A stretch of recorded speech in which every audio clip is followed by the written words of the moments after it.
Hello everybody and welcome to the newest episode of the Shadow of the Silvermane, now with some more Silvermane edition, probably. At least they're in close geographical proximity. Anyway, last time a bunch of stuff happened, but before we get into that, actually the usual reminder, dear viewers.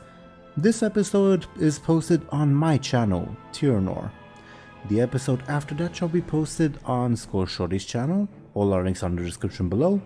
The one after that shall be posted on Sir Thompshire's channel, then back on mine, and so on and so forth. Though with the caveat that we'll probably have to take next week off, depending on the upload schedule, but yeah. Okay. Well, let's see what our lovely players have them introduce themselves. I messed up my words. And let's start, according to the dice, with Skoll. Could you please go ahead and introduce yourself and your character? Yes. Hello, I am Skoll Shorties, and I am playing Captain Buhd. And he is an ogre pirate captain who is currently stuck on Outland with his good old buddy Benjamin, and also a necromancer lady who likes Bladebeard a lot. Yeah, though that's not really her primary concern now, but yeah. Yeah. Thank you very much, Skoll. One thing I forgot to ask you, I'll ask you now. Could you maybe think of not necessarily tell us, but maybe think for yourself of a name and maybe even a short backstory for Ogre number 12 who died last time? Oh, right. Just to maybe add a bit of impact when Buhd hears the news, I guess. Yeah, that would be Dregmug. Dregmug. Alright. Dregmug. Duly noted. Thank you very much, Skoll. And next we would have Sir Thompshire. Could you please go ahead and introduce yourself and your character?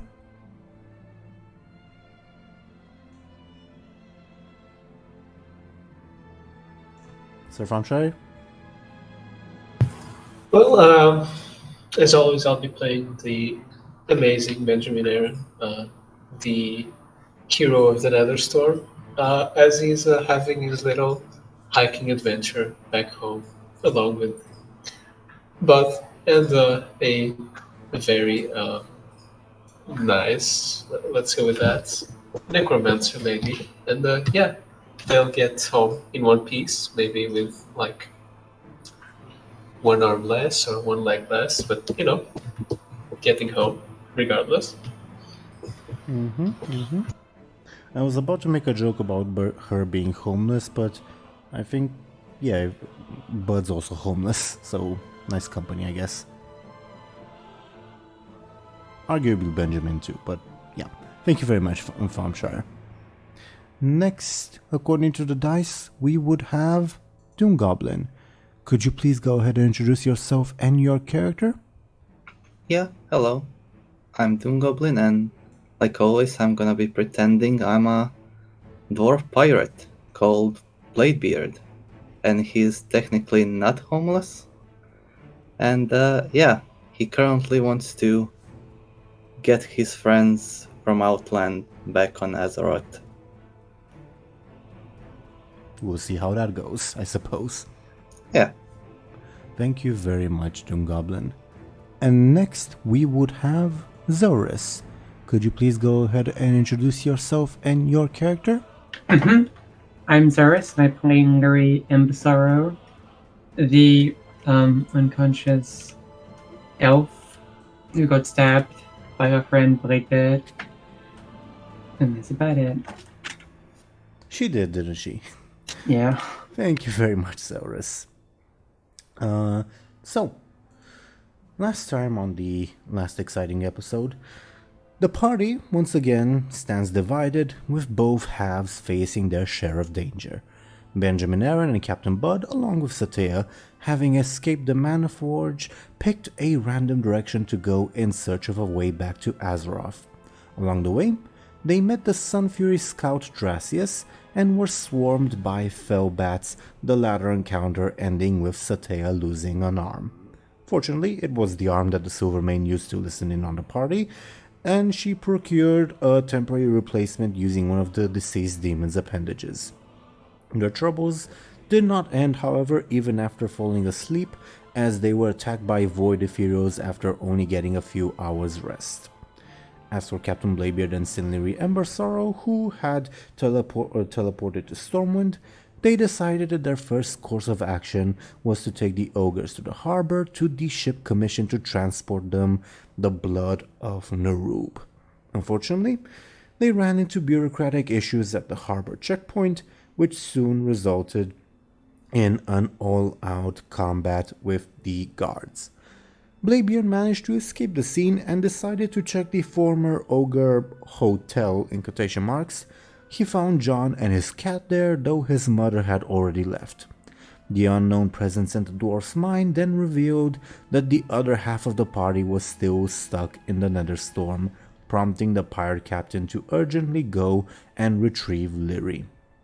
Venturing through the underground tunnels, Bladebeard and John were joined by an old acquaintance of theirs, Hardtep the Tortolan, who was obsessed with a beacon. For her part, the Blood Elf managed to defeat the guards, though she lost one ogre in the process, and delivered them to the blood of Nerub. The Death Knight captains, Dorgaz and Johann Plagueborn, however, demanded extra payment for the delay and refused to take the ogres aboard until they received it. Soon afterwards, Bladebeard and Lyri were reunited. It turns out that the Blood Oath was the dark, quote-unquote, beacon Hardtep had been seeking, and he urged her to travel to a place across the seas, quote, to unlock her true power before, quote, the others come. Ignoring him, our heroes returned to haggling with the Death Knights. In the end, after Lyri was stabbed unconscious by Bladebeard, they convinced Dorgaz and Johann to take the ogres to Northern Stranglethorn in exchange for the money already paid. However, with the Blood of absent, there was no way to actually move the ogres onto the ship, given that she was the only one who could control their stasis prisons. So, well, we're not really here to start off with Bladebeard and Lyri, even though the recap ended off with them, because we discussed before the session that we should first visit Benjamin and Buhd, funnily enough. Skoll and Thompshire, are you guys with us? Yep. Alright. So, to briefly set the scene for you guys, you had just been attacked by some Void Ephemerals who messed Satea up, and well, she's very, very hurt. And you guys were intending to sleep 8 hours. You feel you've only gotten like 4 hours-ish of rest. But who knows, time could be on time you might be barbly. So, currently you guys were hiding like among like an outcrop of rocks. And after this rude awakening, what do you guys do? What's up with you two? Satea, for her part, is mostly just like cradling herself and trying desperately to heal her wounds with shadow magic, though her demon arm is not really cooperating that well.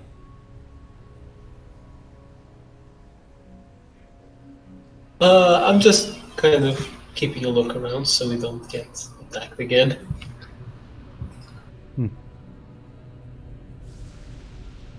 Can you give me a careful with your stunt applying? Sure. Okay. I'll let you know if something happens, alright?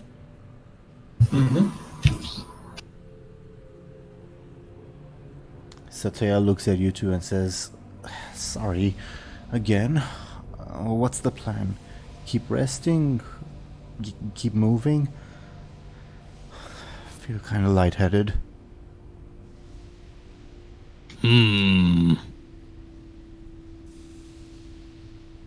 Well, rest is good, but if we keep resting in bad place, we keep meeting with nasty folk. Yeah, maybe we should keep moving for a while longer, see if we find something. And next time we rest, you take priority. How's that? Priority on what? On resting, you look Oh, horrible. No offense. yeah, as I mentioned last session, she is bleeding, for lack of a better term, although the fluid that's coming out looks black and kind of thick, like too thick to be real blood. Well, thank you, I suppose. Same path as before? Well, I guess not really many landmarks here. Yeah, that's probably for the best to, avoid going in circles. Okay.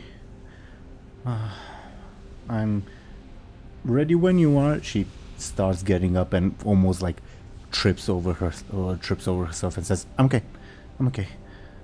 Ready when you are.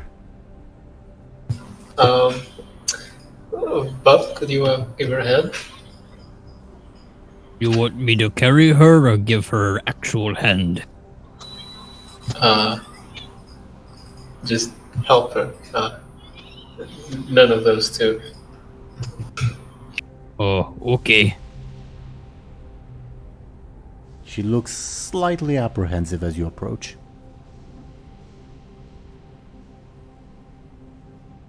Hello. You need help?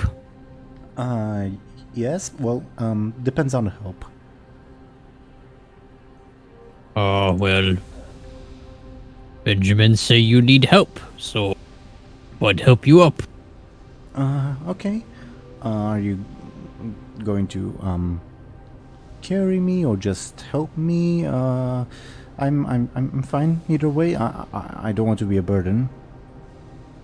Well, Benjamin said no to both of giving you hand or picking you up, so but just gonna help you get on 2 feet, and you go from there. Yes. Okay. I guess there's one other option.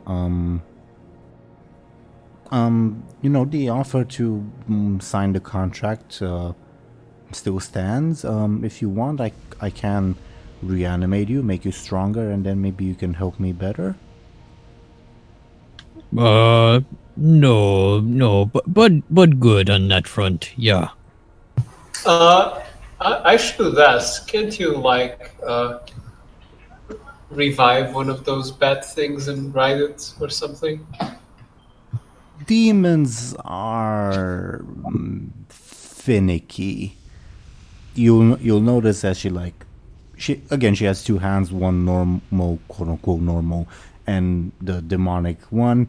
The demonic hand almost like casually slaps her other hand while she's like gesticulating. Says, "Ow." Demon stuff is can be a bit hard to control with Fel, and demons aren't really truly dead. It's complicated. I guess I'll take your word for it. If you kill a demon, unless it's in the twisting nether, it just comes back. This place is technically very close to the nether, and she points to the sky, but not quite. Yeah, I would rather not think what's up there. Probably the same thing as she points to the ground down there. Outland is a strange place. I've noticed. Okay, shall we be on our way? Sound good to Bud. Okay. There will be... Well, actually, my first question would be, do you talk about anything or do anything while you are traveling?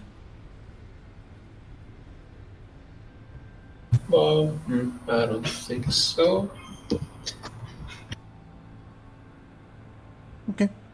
Satya will also keep more or less to herself, unless she has to ask Bud for help in like walking or anything. There will be, because in the Nether Storm I count a random encounter as sort of like an hour passing, if that makes sense.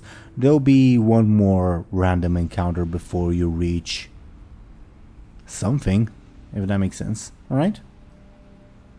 Not very reassuring, but sure. I mean, you're the guys who said to walk in a random direction. You know what? Fair enough.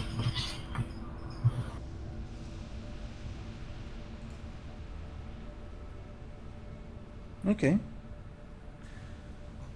Benjamin, since you were keeping a lookout, you'll be the first to notice as like the Nether Storm continues to like churn and with its violent magics, your group will be approached. Where is it? By one of these things. As it's like floating, sort of like a curious little puppy around. How big is it? You could hold it in your arms, let's say, like the size of a Oh, cat. It's like the size of a cat, I think. aren't those the same things that swarmed us like not long ago? Or Yep. okay. Well, they didn't swarm you. They were in the process of. Yeah. It floats up to your group, and let me do a roll to see which person it would be most interested.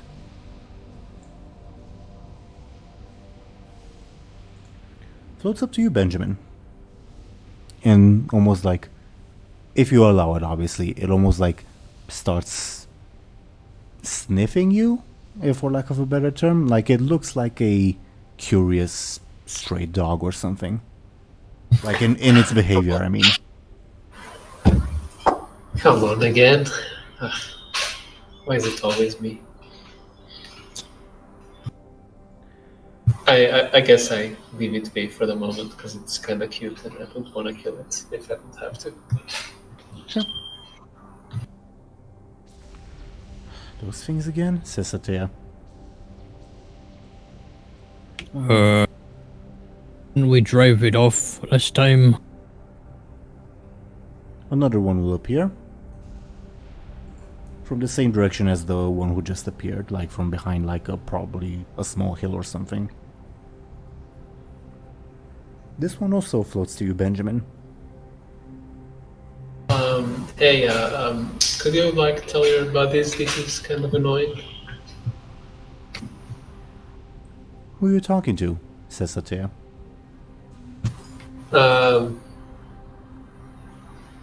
Never mind. One more will appear. Let's see who it's interested in. Also Benjamin. This is rigged. Wow, they must really like you. I guess you do shine with that disgusting light.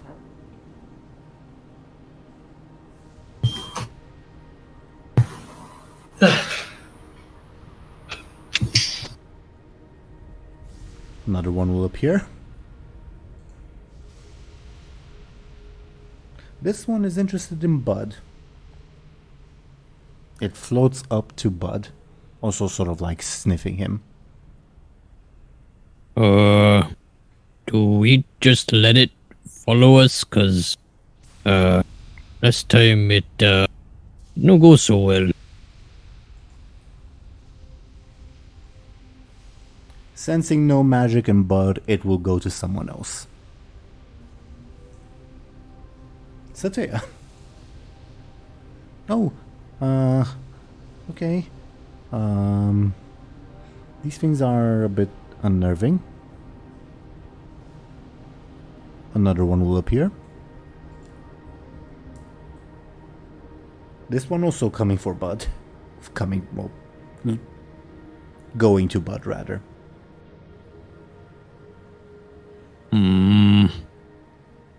Do we keep moving? Do we feed them? I'm starting to get freaked out. How do we feed these things? What did you say? I didn't hear you. I'm sorry. How do we even feed these things? I think these are mana worms. They feed on magic. Do you have like a fancy gem or something you can throw so they can go away or something? The one who was interested in Buhd, the second one, also moves on, detecting little to no magic in Buhd, and also goes to Satea. So now there's 3 on Benjamin, 2 on Satea.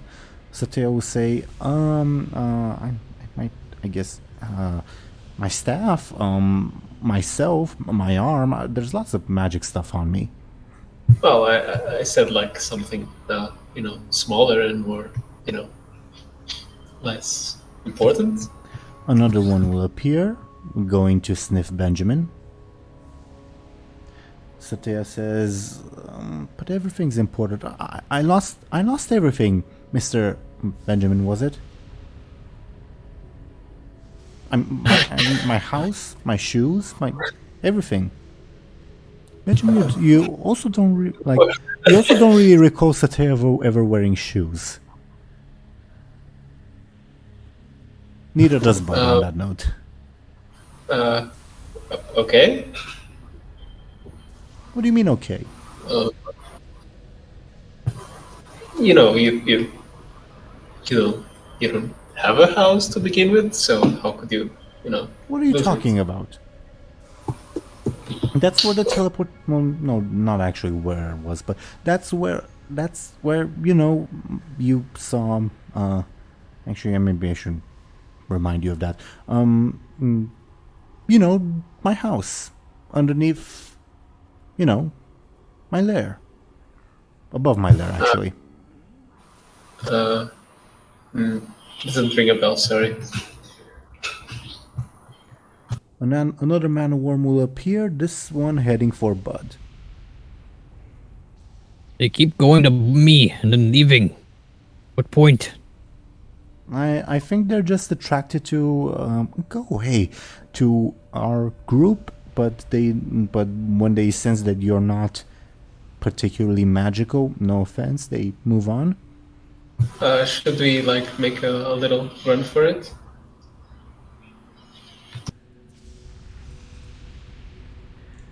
This 7th mana worm also leaves Buhd to go to Satea. Go away. Maybe. You fired your cannon before to scare them off. I feel we might need that cannon ball later. Yeah, we might if we encounter something bigger. Maybe we scare it differently. Maybe Buhd can scream, or one of you guys can do something spooky. Another one will appear, this one heading for Benjamin, the 9th. I don't know about you're the spookiest one. Just do something, please. Well, it is Hallow's End, or close to it. It might be days after Hallow's End now. Well, I think it's actually time may be weird. I think with its Hallow's End is in like a week, maybe. Well, it's actually never mind. well, Buhd put on spooky face then and scare wormies. Okay, how do you scare the wormies? Above board. Buhd will let out a fierce ogreish roar, which I will try to imitate. I think that deserves a +1. Give me a flashy. Okay. Did I scare you? No, because you expected us. No, Benjamin. Did I scare Benjamin? Well, a bit, yes. Okay.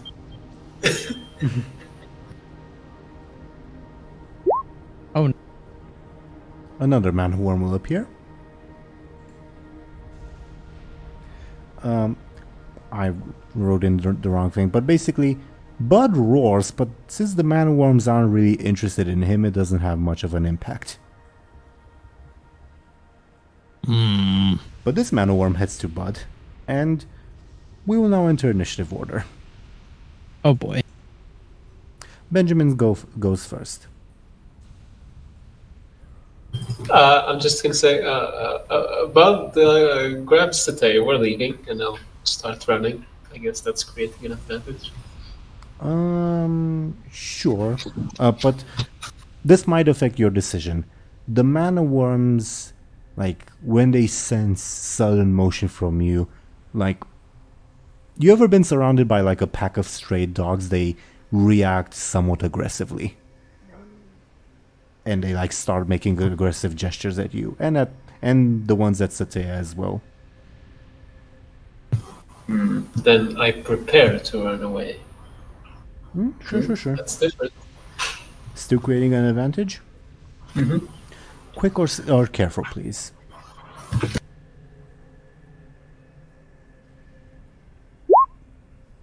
You create the shit out of the advantage, gaining 2 charges. What would you like to name them?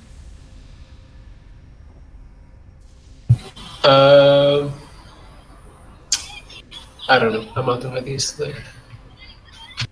Also, as a brief reminder, you still have your birthday inspiration and you can activate your divine shield if need be.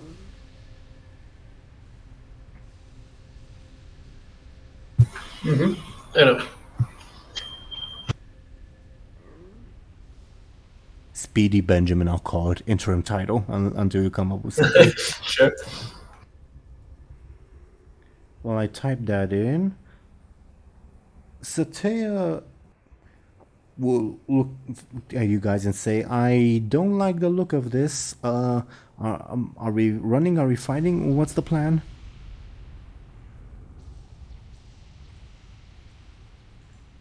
Buhd, how are you feeling about the situation? You think we should run? We should run.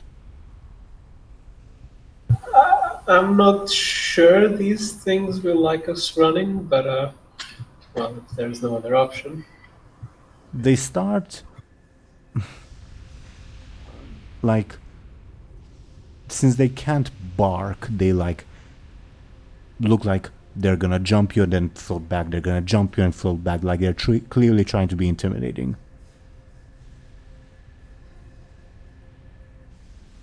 What do I do? What do I do? What do I do? Kill them? Run? Above board, Satea will do what you guys want her to do. Like, I don't want to initiate, like, an actual conflict without your guys' input, if that makes sense.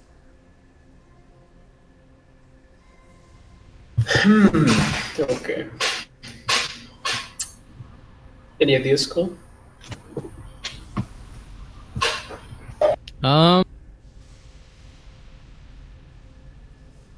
Because she is very weak.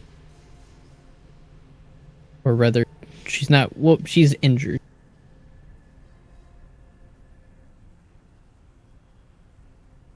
Yeah, that's why I think maybe starting combat is the best idea.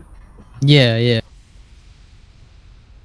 I would say, whether this might influence your decision or not, I will treat the mana worms as like one big block, not like as individual ones. The number just affects the quote-unquote hit points. So it doesn't affect the approaches. Yeah, basically, like, well, it might if they become numerous enough, but basically what I'm trying to say is they will only, like, attack or create an advantage once per turn, if that makes sense. And, like, only one target. Yeah, maybe we'll run that, I guess.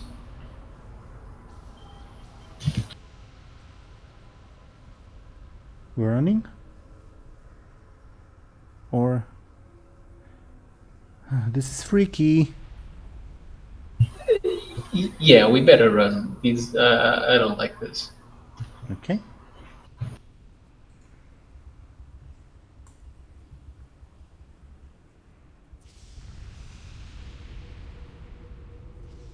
Satya sort of stumbles and is unable to create her advantage.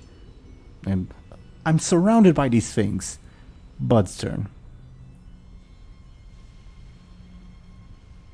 Yeah, Bud will motion to grab one of them and squeeze it. Oh, okay.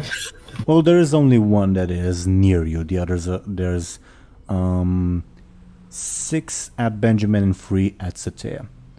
So give me a forceful attack, Bud.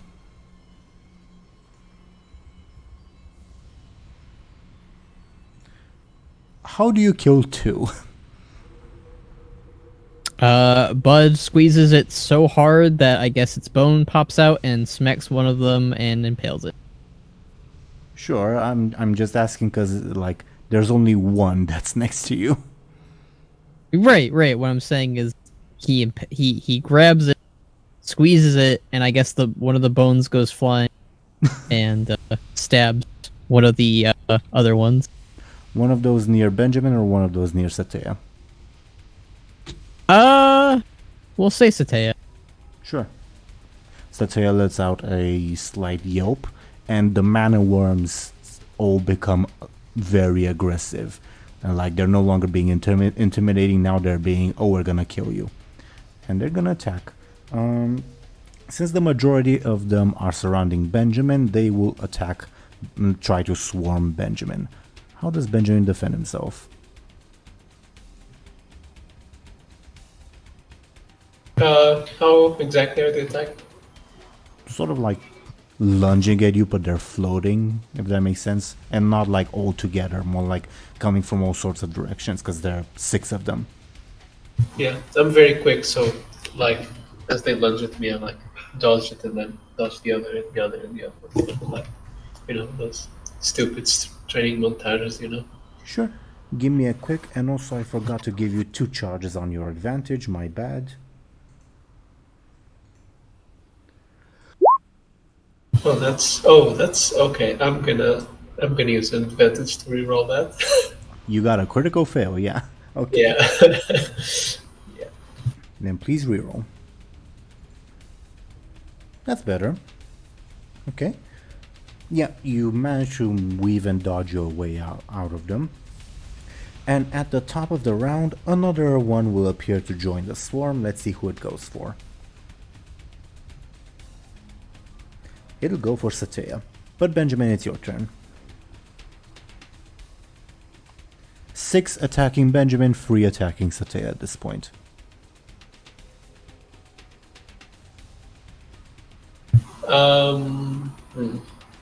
I'll go ahead and try to slash my sword multiple times, like around me, to see if I catch any mana worms.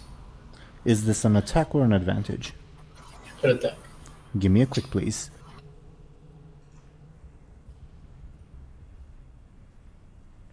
You kill one of them, and the others like snarl enraged at you. Satya will say, I'm not really good at fighting like lots of small things. Drat. She will try to conjure a shadow bolt, but let's see if the curse takes effect. It does not.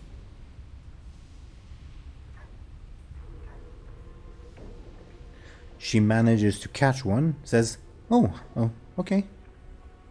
5 at Benjamin, 2 at Satya. Bud's turn.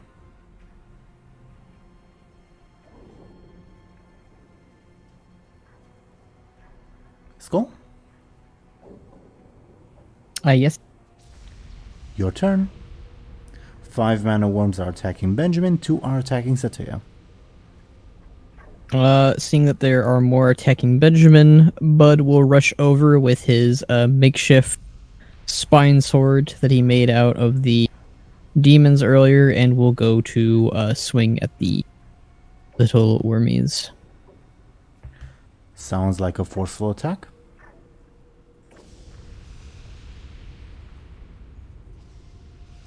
You kill one of them. 4 at Benjamin, 2 at Satya.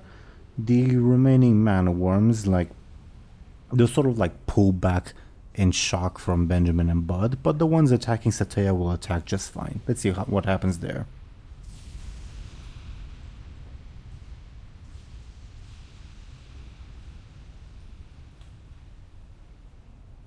Satea manages to defend herself and says, "They're really creepy."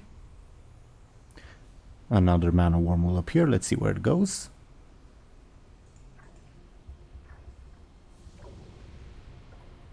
For Buhd. Okay, so there's 4 at Benjamin, 1 at Buhd, and 2 at Satea. Benjamin's turn.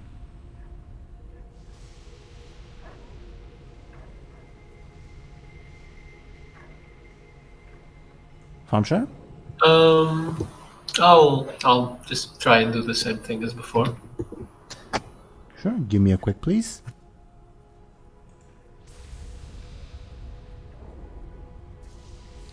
You kill one of them. So 3 Benjamin, 1 Buhd, 2 Satea. Satea will also try to form a Shadow Bolt.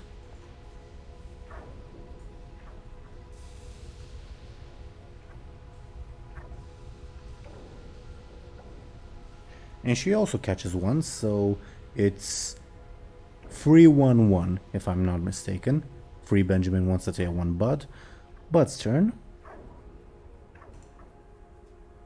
Buhd will continue to keep swinging the spine sword at the wormy boys, and yeah, he'll keep trying to kill them. As a reminder, there's 3 attacking Benjamin, 1 attacking you, and 1 attacking at this point Satea. Who do you aim for? I think Buhd will aim for the ones attacking Benjamin still. Give me a forceful, please.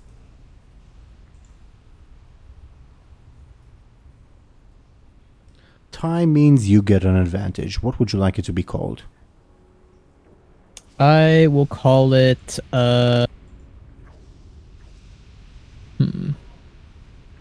Spine Frenzy. Sure.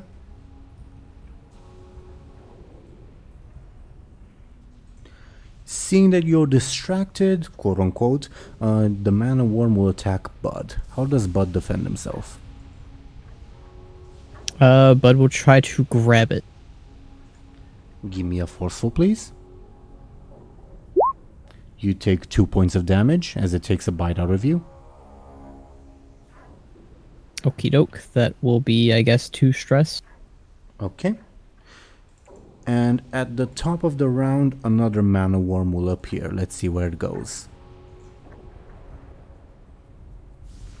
Also for Buhd. So now there's 3 at Benjamin, 2 at Buhd, and 1 at Satea. Benjamin's turn.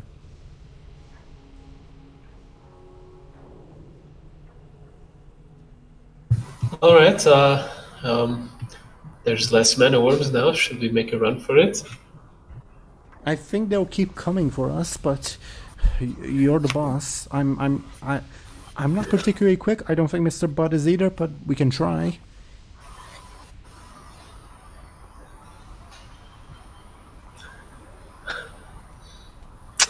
Okay then, let's go. Do you try to make a run for it? Yeah. Okay. Give me a quick, and I'll oppose.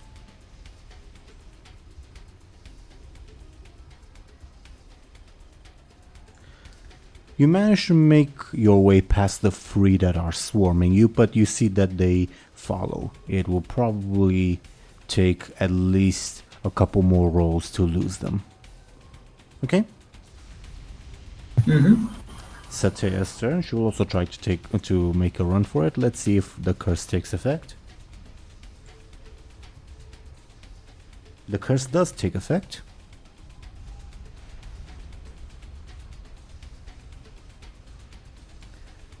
With that big of a difference, Satea tries to make a run for it, but face plants, and the mana worms gain an advantage. Okay.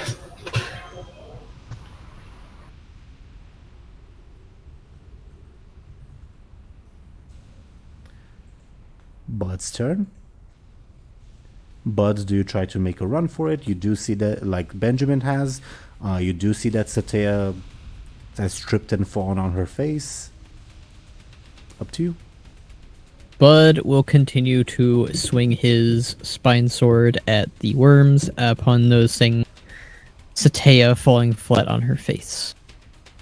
Currently, there's 3 worms chasing Benjamin, 2 attacking you, and 1 attacking Satea. Who do you go for?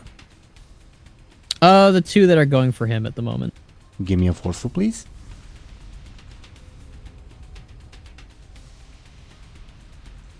Tie means you get an advantage again. I guess add another to Spine Frenzy. Sure. And the mana worms, for their turn, they'll try to take advantage of Satea stumbling. Well, the one that's near her, to try to take a bite out of her.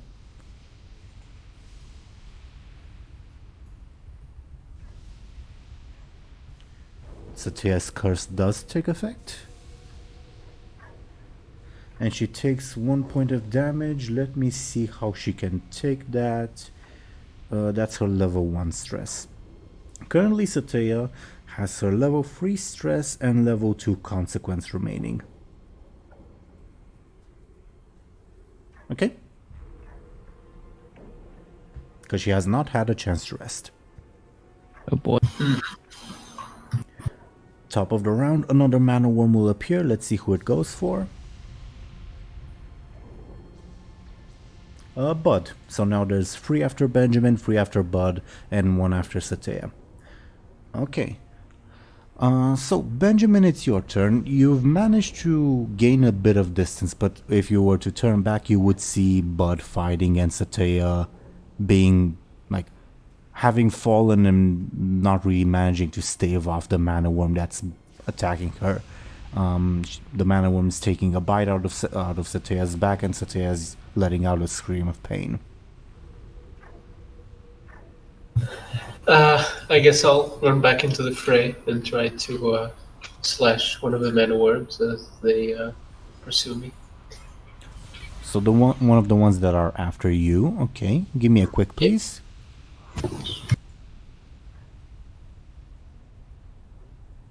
You dispatch it. So now there's 2 Benjamin, 3 Buhd, 1 Satea. Satea will try to blast the one that's attacking her with shadow magic.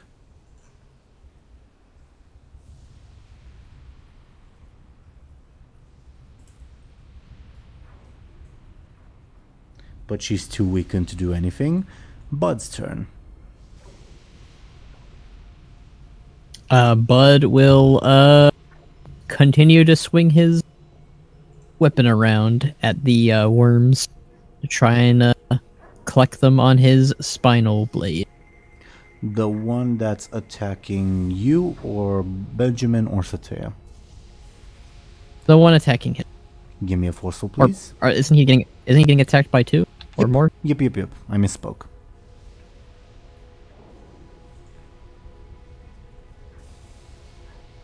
So please give me a forceful. Okay.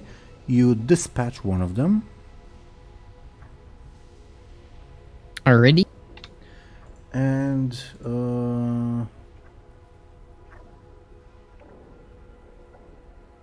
did I? Yeah, I typed that wrong. My bad. So yeah, there were 3 attacking Buhd. So now, okay, my bad.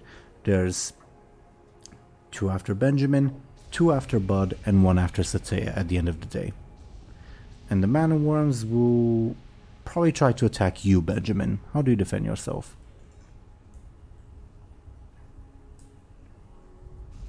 I'll keep dodging their lunges.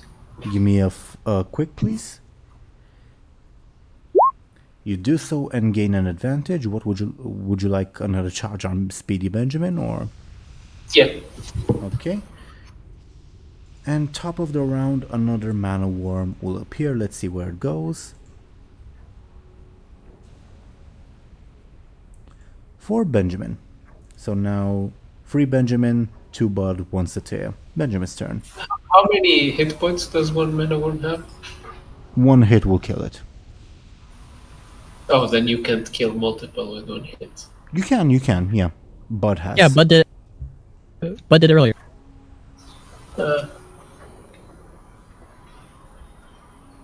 Okay.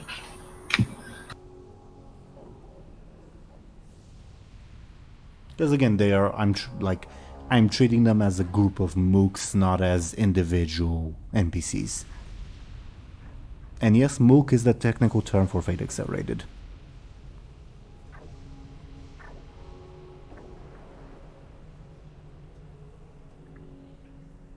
So let me know what you do, Benjamin.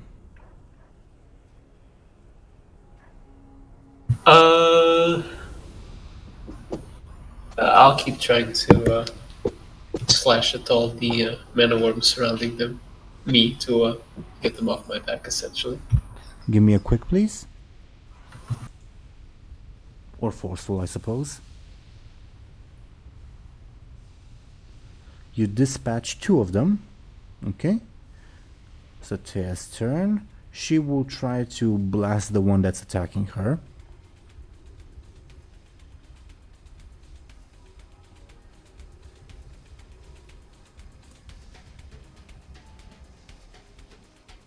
Unsuccessfully. Bud's turn.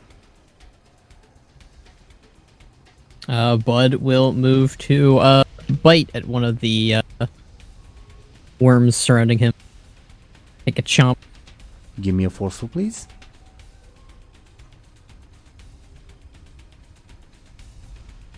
You kill it. So now there's 1 for everyone. The mana worms, it's probably gonna be the one that's attacking Satea, because Satea can't seem to get rid of it.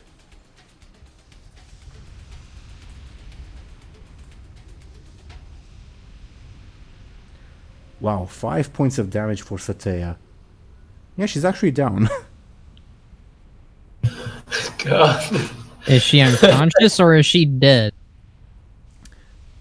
Well, let's, for fairness sake, do a roll. No.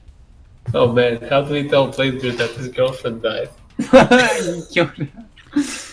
The most average of rolls, well, maybe slightly, very slightly below average. She's alive, but will die if you don't rescue her. Oh, Rescue her as in take her like to a doctor? Priority should be driving the mana worm that's like feasting on her away. Fair enough.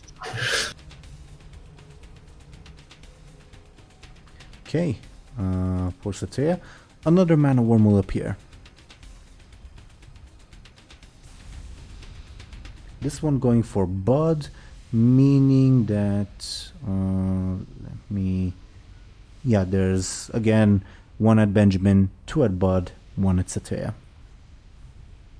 Benjamin's turn. Would Bud see that Satea is unconscious or down? Give me a careful. That's just for fairness sake. You're a bit preoccupied. Okay. But it is Benjamin's turn regardless. And Benjamin, if he notices, can let you know. Okay, so I have to roll careful too? Sure, but your stunt will apply. Yeah, you definitely see what's going on. Okay. Then I'll take out one of my axes that I'll assume I still have because I don't keep track. And just try to toss it towards the mana worm eating Satea before it can, eat any more of her. Sounds careful or forceful. I can also see an argument for quick, though it's flimsy. But if you roll badly, I'll treat it as you hitting Satea. It's quick because I have to do it fast, otherwise she's gonna get, I don't know, her guts eaten or something. Fair enough. Give me careful, forceful, or quick.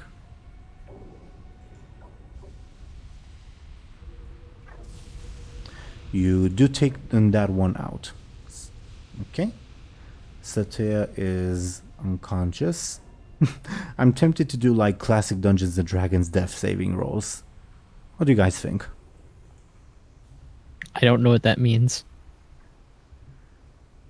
Basically, in classic Dungeons and Dragons, if a character, usually a player character, is down, and they're not like revived, they have to do death saving rolls, meaning they have to roll d20s. If they get 3 successes, they're back up. If they get 3 failures, they die. That's fun. I'm worried because she has a curse. It's a D20, not a normal roll. Well, I will roll on, like, I'll take the curse into account, so she'll be slightly disadvantaged. Okay. But is this what we're going for? I think it's fun, and she could get back up. Potentially. Yeah, sure. Yeah, sure. Let's leave on the edge.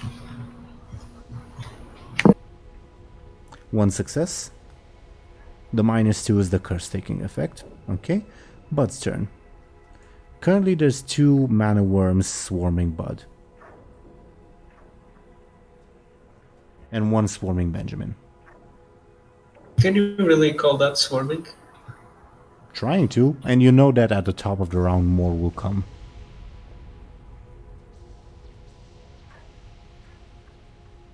Kind of a DPS race fight, I guess. Skoll, are you with us? Yeah. It is your turn. Bud will, after eating the worm, yep, he ate it, he's hungry. He will, proceed to, go back to slashing with his, spine blade Give me a at the force. worm. Give me a forceful, please.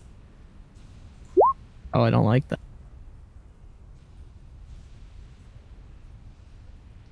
The mana worms, like, their patterns of movement are too erratic for you. They gain an advantage. You know what? Yeah, I'm gonna use a fate point. Why not? Okay, what are you invoking? I am invoking Former Warlord, and I am rerolling. Give me a reroll. Not family, mother luck. Okay, thank you. Tie means you get an advantage. That is a 3 advantage to my. God, I already forgot the name. Spine Frenzy. Spine Frenzy. I will use. Well, actually, I don't think I can. Yeah, I can use one of my advantages to increase my roll. Okay, but, well, if you use it, you won't gain the advantage from the tie, obviously. So you'll be down at 1 if you use it. That right? Wait, if I gain 3? Basically, If I'm at 3? basically you were at, basically you were at 2. If you tie, you'll be at 3. If you use your advantage, you'll be at 1. Okay? Okay, I'm gonna save it then. Okay, then back to 3. The mana worms. Yeah, they'll try attacking you, Bud. How do you defend yourself? Bud will try to grab at the mana worms. Give me a forceful. Oh, You good take- golly gee. You take 1 point of damage.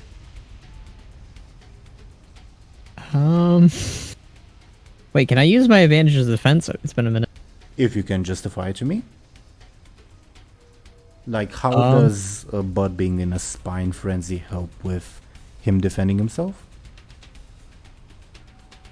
If he uses his weapon as a parry, maybe? Sure, I can see that. You're using it to improve your roll by 2 or to reroll? To add a 2. Okay. So then they will do no damage. And at the top of the round, another mana worm will appear. This one heading for Benjamin, so now it's 2 and 2. Benjamin's turn. Honestly, I'm getting sick of these mana worms, so I'll just keep swinging at them, and they'll hopefully they'll be done for good. Give me a quick or forceful, please.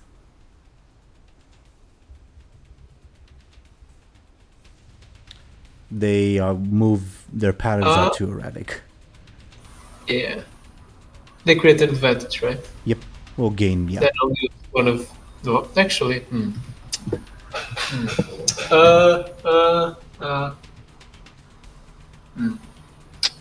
I'll use my 2 Speedy Benjamins. To deal the damage? Yeah. Okay, then you would take out one of them. And before I forget, my next turn I'll activate my Divine Shield. You'll do it right now? Can I do it right now? Yeah. You can do it whenever. Okay. Yeah. Just Yeah, not then I'll do mid it. just not mid roll. Okay.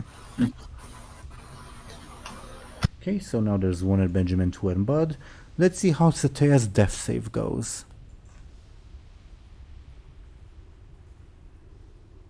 Good, also. 2 successes and 0 failures. Buhd's turn. Benjamin, they not going away. Maybe I should use cannon again. I don't know if that's a good idea. Oh, you say so. They not going, and they just keep coming and coming and coming.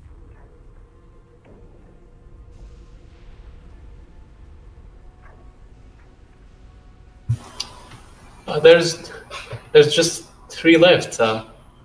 We can do this, right? All right, if you say so. But if they endless, it seemed like.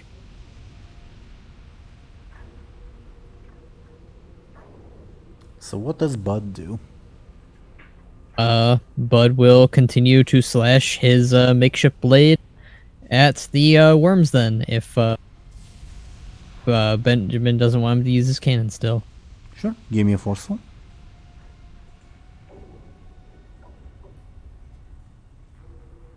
The mana worms dodge. Okay. How many do I have left on my advantage? You have 2 charges on Spine Frenzy. I'll use one of the charges to increase the roll. Sure. You dispatch one of the mana worms, so now there's 2 left. The remaining one will try to bite you, Buhd. How do you defend yourself? Buhd will try to smack it away. Give me a forceful. You succeed and gain an advantage. Another charge on Spine Frenzy? Yeah, I think that works. Sure. And at the top of the round, another mana worm will appear. Oh boy. This Yeah, one, is this one of those quests where we kill like an entire species and then they give gold? this mana worm will go for Satea. Benjamin's turn. It's 1-1-1 at the moment.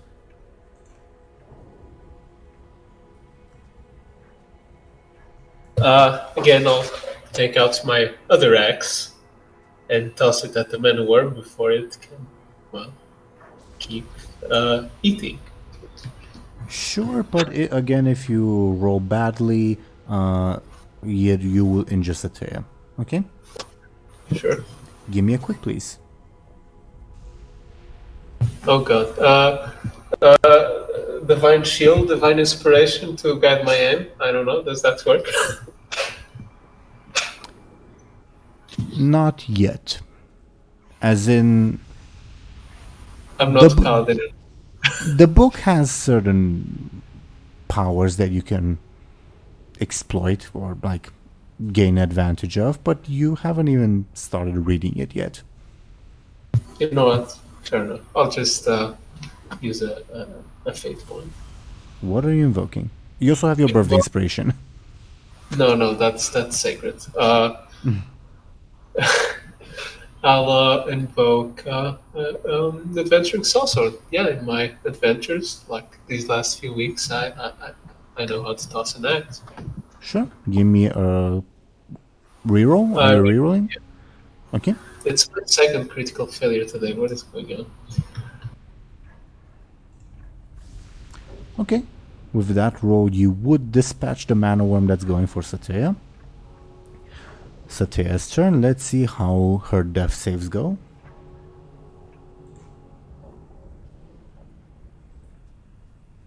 One failure. So 2 successes, 1 failure. Bud, it's your turn. Bud will continue to slash his blade at these pesty worms. Give me forceful.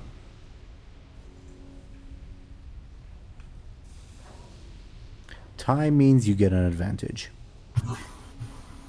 If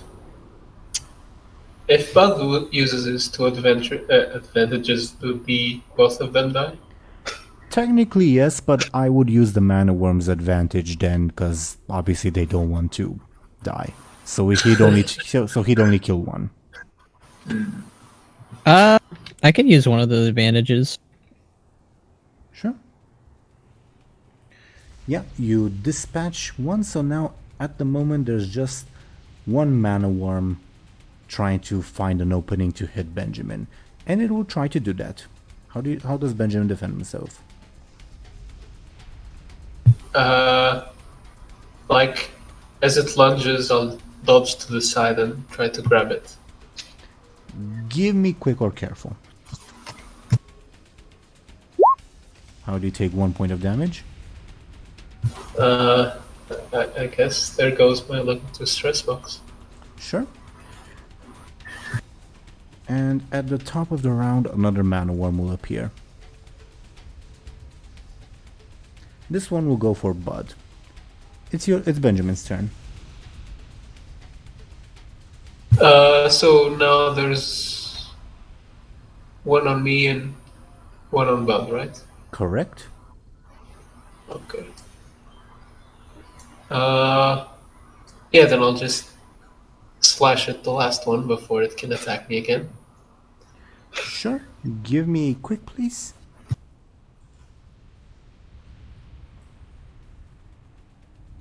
You dispatch it. Okay, so now there's just one left. Satea's turn for death saves. Above board, if we go with the rules of classic Dungeons and Dragons, which I intend to do in this instance, if Satea rolls a 1, it counts as 2 failures. She's already at 1 failure, meaning 3 failures, meaning death. Does it have to be like a natural one, or does the -2 count? Because of the curse, yeah, it would have it a 1 or a 2 or a 3, basically, yeah. Well, a -1, a 0, and a 1, I should say. Mm-hmm. Let's see what happens.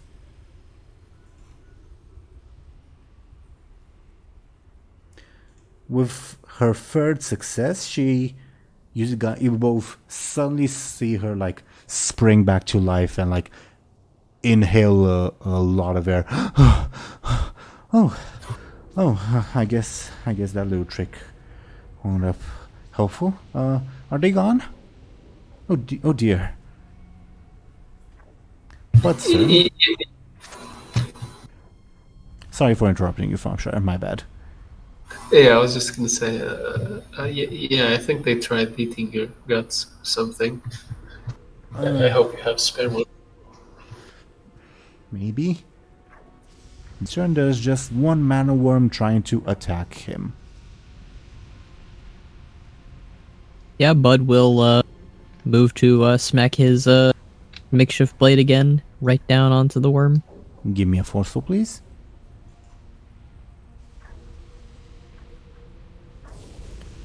You how do you heroically dispatch the last mana worm and like scare the rest of the swarm away? Bud jumps up into the air, slams his weapon down, and lets out a cry similar to the first one he did. Ah! You guys see that there were more mana worms like swarming, preparing to join, but Bud's gesture drives them away. Congratulations, you've survived the encounter. Although Satea is like 3 stresses in and all her consequences in, like one like flick of a finger and she will fall over and die.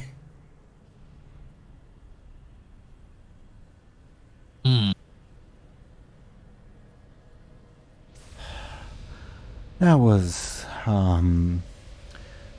you know, I'm not a full lich yet. I'm not even like 50% through the process, so I'm not really ready for death. Was there like a gray man upstairs, or just out of curiosity? Well, I wasn't in the dying phase yet. Complicated. How are you injured? Both of you? Either of you? Only a little bit. I did just took a little nibble. I'm fine. Well, if we rest, I'm sure more things will come for us. Do we keep going? We should at least gain some distance from wherever these things are nesting. Can I ask for a favor? You can say no, of course. If I could drain life from either of you to heal myself. By being big, does it mean you have more life, or What was the question? Sorry, above board. like if you're bigger, does that mean you have more life? Not necessarily. It's complicated. I'd say you two are about the same. Well, I think I'd say, looking at Benjamin, you have about 11 life left. Then looks at Buhd, and you have about 15 life left. Wait, what does that mean? That's scary. Complicated necromancer stuff. 15 years? 15 days? Above board, it's like the quote-unquote total number of hit points, even though that's not the right term players have, is 18. And I deducted your stress and consequences to reach that number. Yeah, I guess our characters just don't know that, so it's kind of scary that someone tells us, "Oh yeah, you have 8 lives left."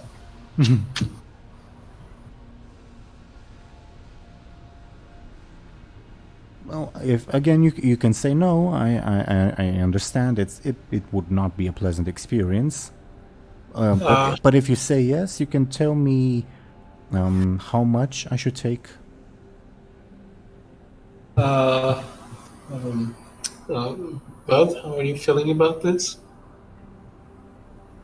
And we get her drink or worm to eat? Cause that's what Buhd ate. Buhd ate a worm.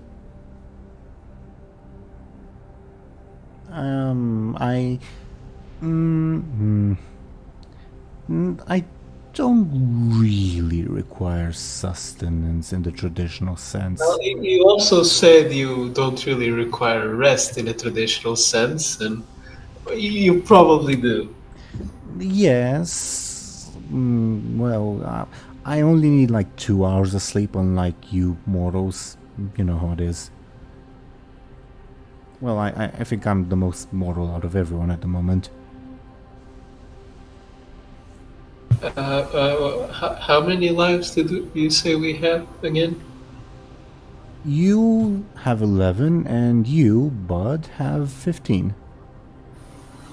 Well, not lives, more like how much? More like how much you can take till you drop.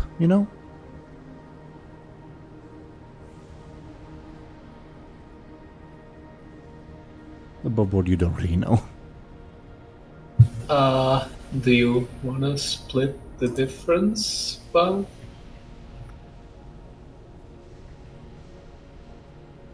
Above board, just to make it clear, you can tell Satea, okay, Satea, you can have 2 of my life, and she'll inflict a level 2 consequence or level 3 stress on one of you, but heal her own level 2 consequence or level 3 stress. This is an exchange. If you want, it's entirely optional. Above board.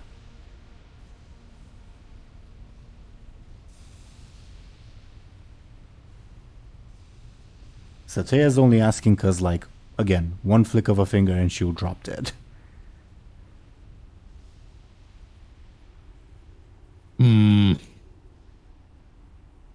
So, worms can't help you? I mean, do you want to go after the swarm? Well, do dead worms not count?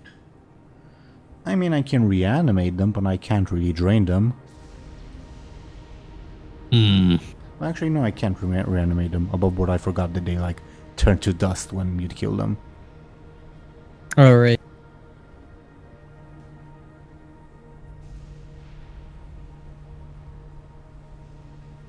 No pressure. If you guys want to just keep moving, I can keep up. Well, if you're about to die, and is this the only way you can get better? No, some rest would also do good, but I'm pretty sure some will be found again if we take a rest. Not necessarily by the worms, but probably like something. This place is scary. Bud knows this very well. After getting crushed by Fell Reaver. Well, if you about to die, and Bud knows this feeling, then you can take, let's see, what number was Bud again? You're 15. And Benjamin was 12. 11. Oh. Well, you can take, 3 of Bud. Okay. She starts the Drain Life spell. It's excruciatingly painful, Bud. As you gain level 3 stress, but she clears her level 3 stress. Ah! Told you it would hurt. Actually, I think I forgot to say that. Sorry. But thank you.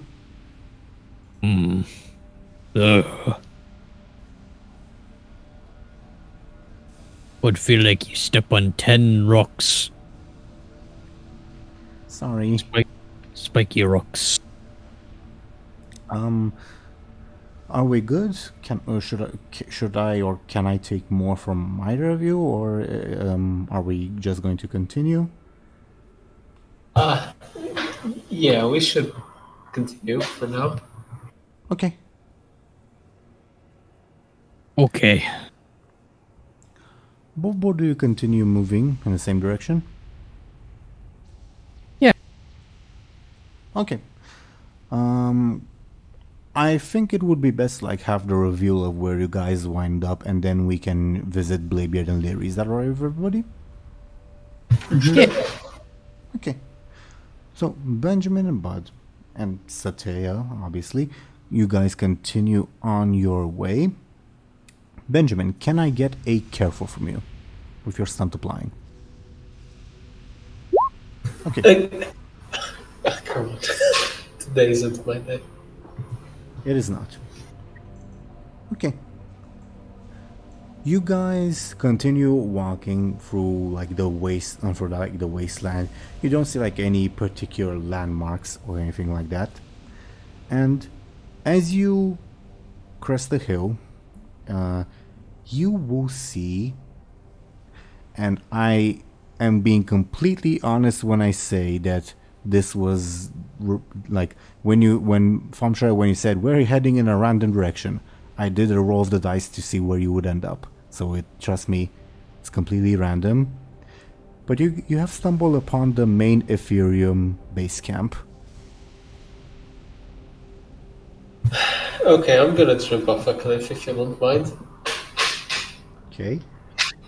So you crest the hill and you see the massive ethereal compound with various ethereals, and including void ethereals, going at work and doing their thing. And we'll see what happens on that front after we visit Bladebeard and Lyri. Is that alright with everybody? Sure. And yeah, again, this was 100% determined by the dice. I'm very sorry. DoomGoblin and Zelris, are you with us? Mm-hmm. Yeah. Okay, so last we left off, Bladebeard had just stabbed Lyri in the back and like managed to convince Dorgaz to like, okay, load the ogres and send them to Northern Stranglethorn, but because of the magical force energy field, you can't really move the ogres on your own. Bladebeard, Lyri's unconscious next to you. The floor is yours. I actually didn't want them to go to Stranglethorn, but to wait for us. Oh, my So- bad. You're right. My bad. It's fine. It ain't happening anyway, so. Alright. Oh, and John's with you. I forgot about that. Yeah. Alright, Captain, we'll see you later. Are they fucking back serious? I am. No. If the guard comes here, what the fuck am I supposed to tell him? I don't know. That you were paid to deliver the ogres somewhere, and that you're waiting for some people. This isn't exactly a very official transaction, you know that? I mean, the guy who fucking hired me came with like a fucking hood and mask on. I don't even know who it was. I don't either. Well, what the fuck are we supposed to do about this? You're not leaving me to face this alone. You hear me? I don't know. Then just take the money and sail off. I don't will. care. If you don't treat this seriously, I fucking will. All right. Buy yourself something nice then. Above board, is this truly what you want them to do? Because this is a big decision. Not really, but how can I stop them?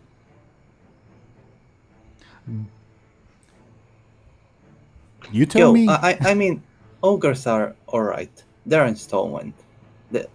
They're fine. These guys, that they can leave. I mean, it ain't my money.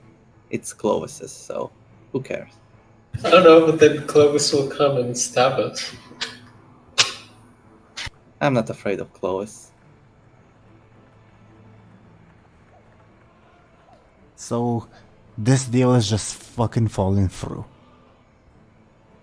I mean, you can wait for a bit longer You're and not gonna fucking wait any longer with this, points at the ogre's risk around here. Are you insane?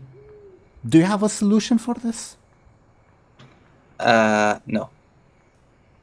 John whispers to you, Captain, maybe maybe Hard Tip could. Oh, I know you don't really like him, but you know, same weird magical stuff as points at Lyri.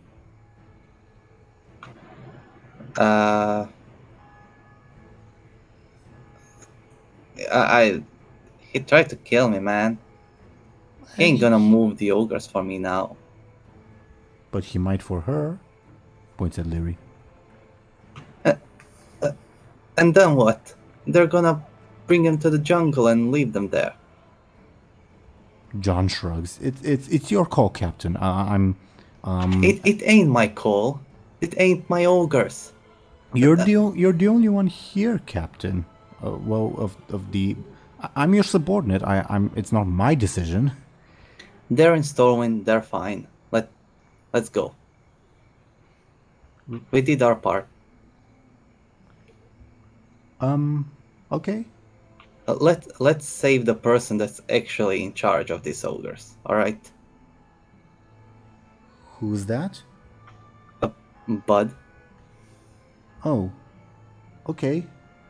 How do we do that? Don't worry. I got a plan. Just follow me.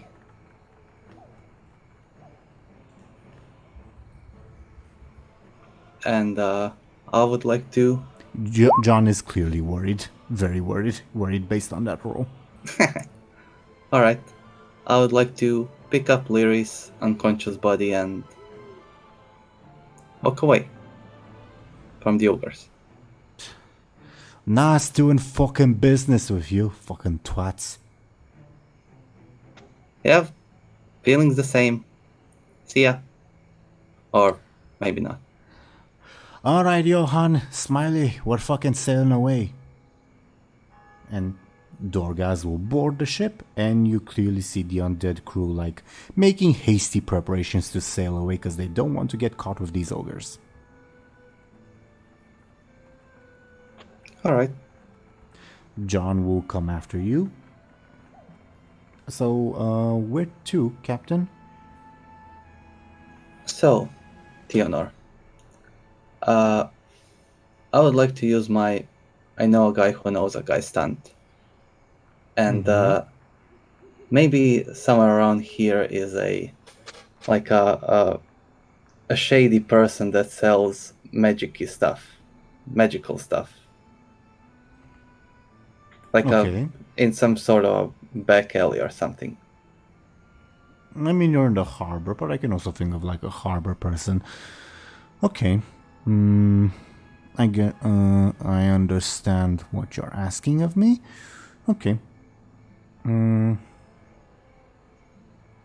It's probably, yeah. I think given the fact that you're like in Stormwind Harbor, which is like half civilian, half military, the shady person is probably like someone employed in the military that like is smuggling and like selling off supplies from the military. Make sense? Alright. That being said, I don't think like they probably like sell magic stuff, but I'm not 100% sure they know what they're selling. Alright, I mainly need mana dust. I mean, you have to bring that up with him, not with me. Alright. Let's say it's a gnome female. I think that would make sense. Her name is Mitzi. Okay? Alright. Okay. And at this hour, because it's like 4 or 5 a.m., she's definitely not awake at this point. Well, actually, maybe she is, because this is probably like the witching hour when she sells her supplies. Yeah. You'd probably be able to find her. You know, she doesn't like stay in the same place, but you'd probably be able to find her fairly easily because it is your stunt somewhere around the harbor. Okay? Alright, John. We are searching for a gnome. A gnomish girl. Somewhere around here. Okay. That somewhat narrows it down, I guess. John will provide you with an assist on your careful roll, okay? Sure. Can you roll for me, please? You look and can't quite find her. Yet. You'd have to spend a bit more time looking. Alright, I'll look some more. Before you do, this, just as a reminder that, like, the way I usually DM these games isn't that, like, I have set events that will take place, but rather that characters will act in a certain way, do certain things, and like advance the story according to their interests. What you will see, actually, as you're like looking for Mitzi, you hear a loud explosion. And if you were to look towards the sea, you see the blood of Nerub engulfed, while at sea, engulfed in a green-looking explosion. Oh my By Is by that a loon. Captain? I think you I made. think we just saved the ogres Yeah, I think for the you, third time today. I think you made a very right call, Captain. Like I always do, matey. That's why you're my captain. Aye aye. Should we hang around here? That's bound to garner attention. Let's just be very quiet and sneaky. Okay. I'm gonna roll John sneaky. And feel free to roll me yours as well, Bladebeard. Do I have an assist because I'm carrying a very invisible person? No, not really. Alright. So if someone were to come looking, they need to beat a 1 to find John and a 6 to find you, Bladebeard. Alright, John, just in case you get found by guards or whatever, just pretend you're a normal, non-living corpse. Obviously, but I'm not gonna be particularly convincing. What do I do? I'm not good at hiding, Captain. You know this. Just pretend you're a corpse, and they'll probably bury you, and I'll find you and dig you out. What? I mean, yeah, that's the best option, I think, right? You're gonna be safe underground, and I'm gonna find you. Give me a clever, I guess. All right.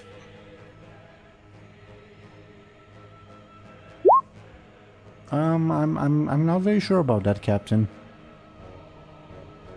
You weren't very sure about leaving the ogres at the docks.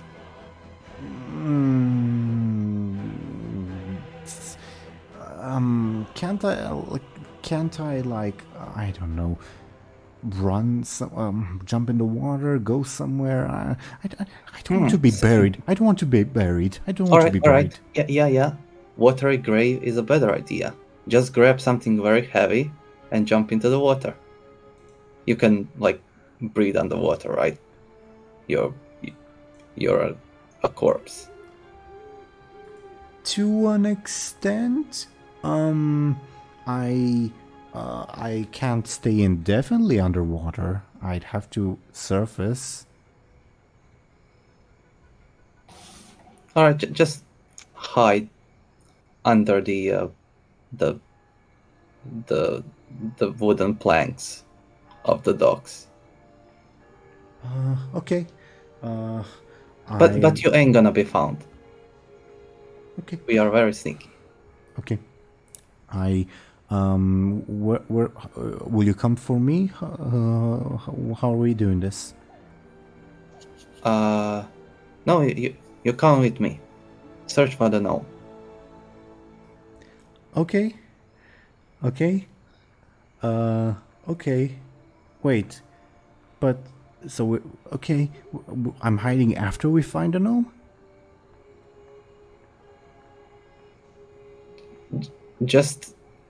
Let's just find her first. Oh. Okay, bye. Okay. John is clearly not okay, but he will continue assisting you. Give me another careful.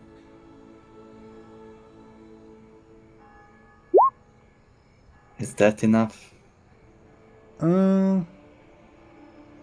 Yes and no. You see the telltale signs that like Mitzi usually leaves, like, oh, I'm selling stuff over here, like the hidden like thieves cant, etc. that she leaves around. But if you turn to look, you see that she is not there, probably because of the explosion, because she knows it will attract commotion. But she's probably still nearby. Alright, I'll continue searching. You see guards rushing in from the stairs of the harbor district. Can you give me another careful? Yeah, you find her running sort of on the northern side of the docks. You see her running. Her pink hair is unmistakable. Oi, Mitzi, it's me, Bladebeard. Bladebeard, you son of a bitch, not now. Can't you see that I can't sell my goods right now? Points at the explosion. Yeah, you can. Don't worry about that. That not you're not involved in that. Don't worry about that. I know I'm not. Why, are you? No, maybe. Hi, Mitzi. Oh, fuck. What happened to you? Don't ask. Captain, this is John speaking. Maybe we should solve our business quickly? Points at the, oncoming rush of guards. Aye. Yeah, Mitzi, I need magical dust. Okay, which kind? The blue kind, the red kind, yellow kind, brown kind, light yellow kind? What kind did Tamal give me? Give me a careful to try to remember. Damn it. And John never encountered that dust, so he can't help you. The kind of dust I need to teleport myself by drawing something in the dirt. Huh? You can do that? Shit, I should sell these for more. Yeah, I think it was. I don't know. Let's go with blue or purple. Okay. If we can use them to teleport around. Carry the 4. 50 silver for a handful of each. That's a lot of money above board.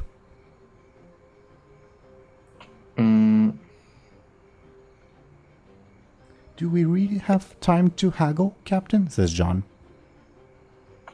Yeah. Here you go.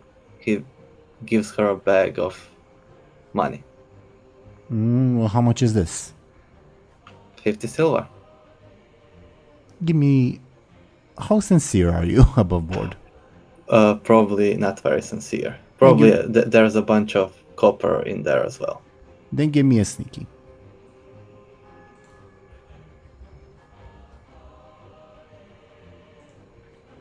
Tie on an overcome means either a failure or success at a negative cost. Oh god, I don't think I want a negative cost at this point.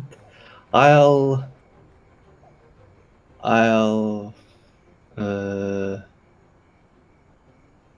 spend a fate point.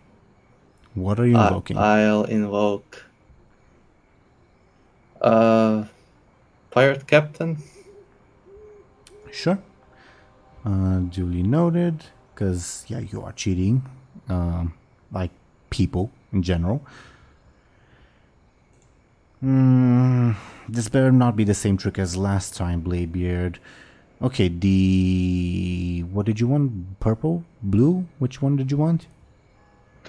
Can I try to remember one more time? Give me a careful.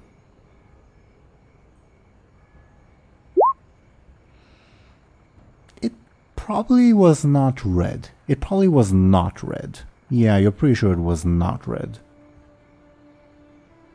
You still have the choice of purple, blue, yellow, light yellow, brown, according to what Mitzi's saying. And I don't believe I have any left. Nope. That he gave me.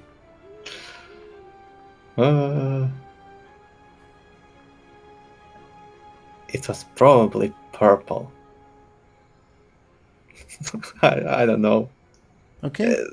Magic stuff is purple, right? The place I teleported myself to was purple, so I imagine that the dust was purple as well. Are you seeing this in character or above board? In character. I don't know where you've teleported yourself to. That's not my business. Alright. Just give me as much as you have. Well, you pay for a handful, and a handful is what you're gonna get. Oh, and how much do you own? Who's asking? A very rich person. Alright, I could provide you with more. But maybe we should walk and talk. Sure. Let's go to a place where you hide all this stuff. I won't tell anyone. Let's just go to maybe behind that ballista there. Alright, sure. John, I don't think you can hide behind that. You're one of the tall ones. John looks mildly offended. What am I supposed to do? I don't know. Maybe hold on to Lyri. Do you pass Lyri on to John? Sure. What am I supposed to do now? I know. Hide under her. From what I understand, people don't really see her. Yeah, people don't see her. They don't notice her.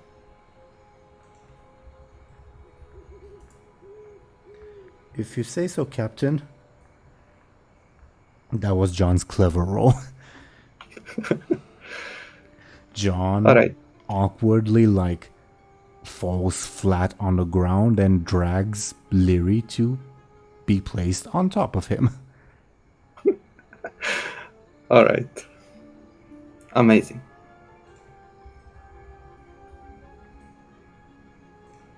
Okay, that's the sneaky roll people have to beat to find John. Bladebeard, Mitzi ushers you to follow her. Alright.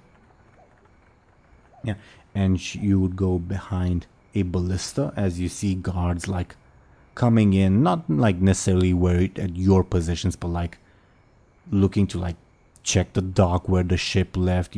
They will certainly find the ogres above board, and check for any clues, etc., etc.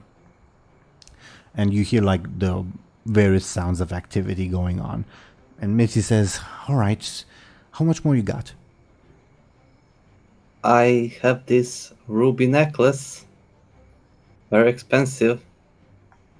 Can you give me a flashy? Sure. Okay. That might buy you another handful. I thought you were supposed to know about magic. Yeah, I know lots of stuff. There's the purple dust, the red dust, the brown dust, the yellow dust, the light yellow dust, and did I say red? Yeah. And I don't think I need red. Suit yourself. So what you buying?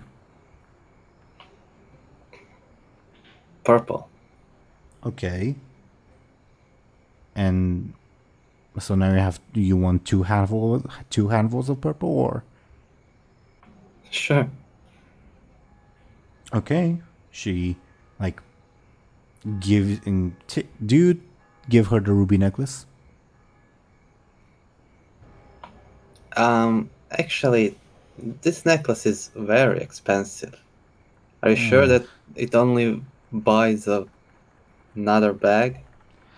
Don't bullshit me, Bladebeard. I stole it from a very rich lady. Oh, so it's hot goods. Oh, that'll make it more difficult to sell. I didn't say I stole it recently. Still hot. I don't know if you had gotten it out of a rogue pirate or whatever, that might be worth something, but a very rich lady, that's not a good look. This necklace will certainly be Sure, give me one bag. She smiles at you. She produces a jar of purple dust and hands it over to you from her bag. And you sure you don't know anything about teleportation circles? I know lots. You mean the ones where you she does some motions with her hand where you do this and cast the hocus pocus? Aye, yeah, exactly. Oh, well, I don't think you need dust for that. Oh, but you need to draw with the dust. At least you don't need dust anymore since the war against the Lich King. Don't know what changed. Anyway, yeah, I don't think you need dust for that. She shrugs. Can I just draw the circle with anything? There's a circle involved? Yeah. What else? And I need to say something as well. Oh, that's cool. That's good to know. Well, I'll be going now, so thanks for the dust. Okay, pleasure doing business. Maybe we should meet on a night where there aren't, big explosions. Yeah. She waves at you and runs in a direction away from the guards. I'll go back to John and Lyri. You clearly see John under arrest and people and guards arresting Lyri as well. What? No. When did that happen? I mean, you were away for a little bit. Oh. God damn it. I guess I'll go to Outlands myself. I'll go to some place to hide first. Sure. Which is in the harbor, or Am I in some sort of a back alley or something? there are no back alleys in the harbor. So, are you looking for a hiding place in the harbor itself, or are you ascending up to the city again? If I can find a place in the harbor. Give me a careful. It's dark, there's guards everywhere, hard to tell.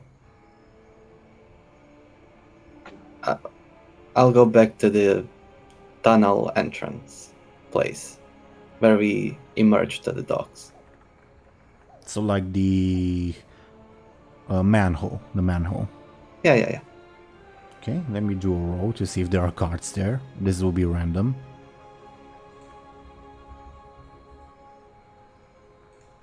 No, you find a momentary lull where there are no guards. Alright, I'll get into the tunnel or the sewer. You climb down into the sewers.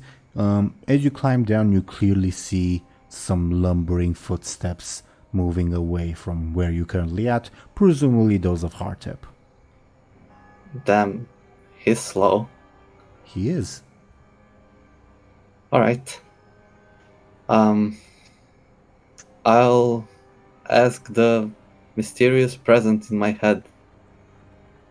Can you, help me teleport to the exact location where Buhd, Benjamin, and Satya are? I have the purple dust.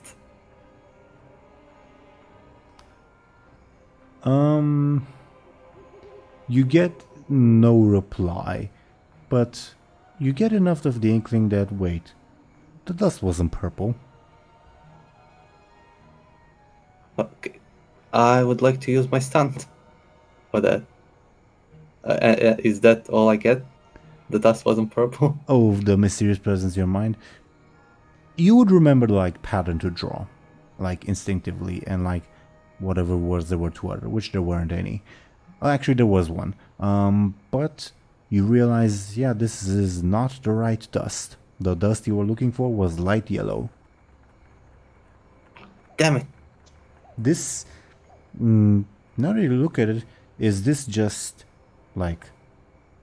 is this indigo? I mean, it's valuable, but it's not magical at all.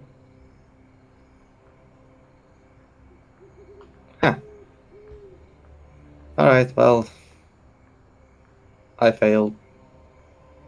I guess I'll...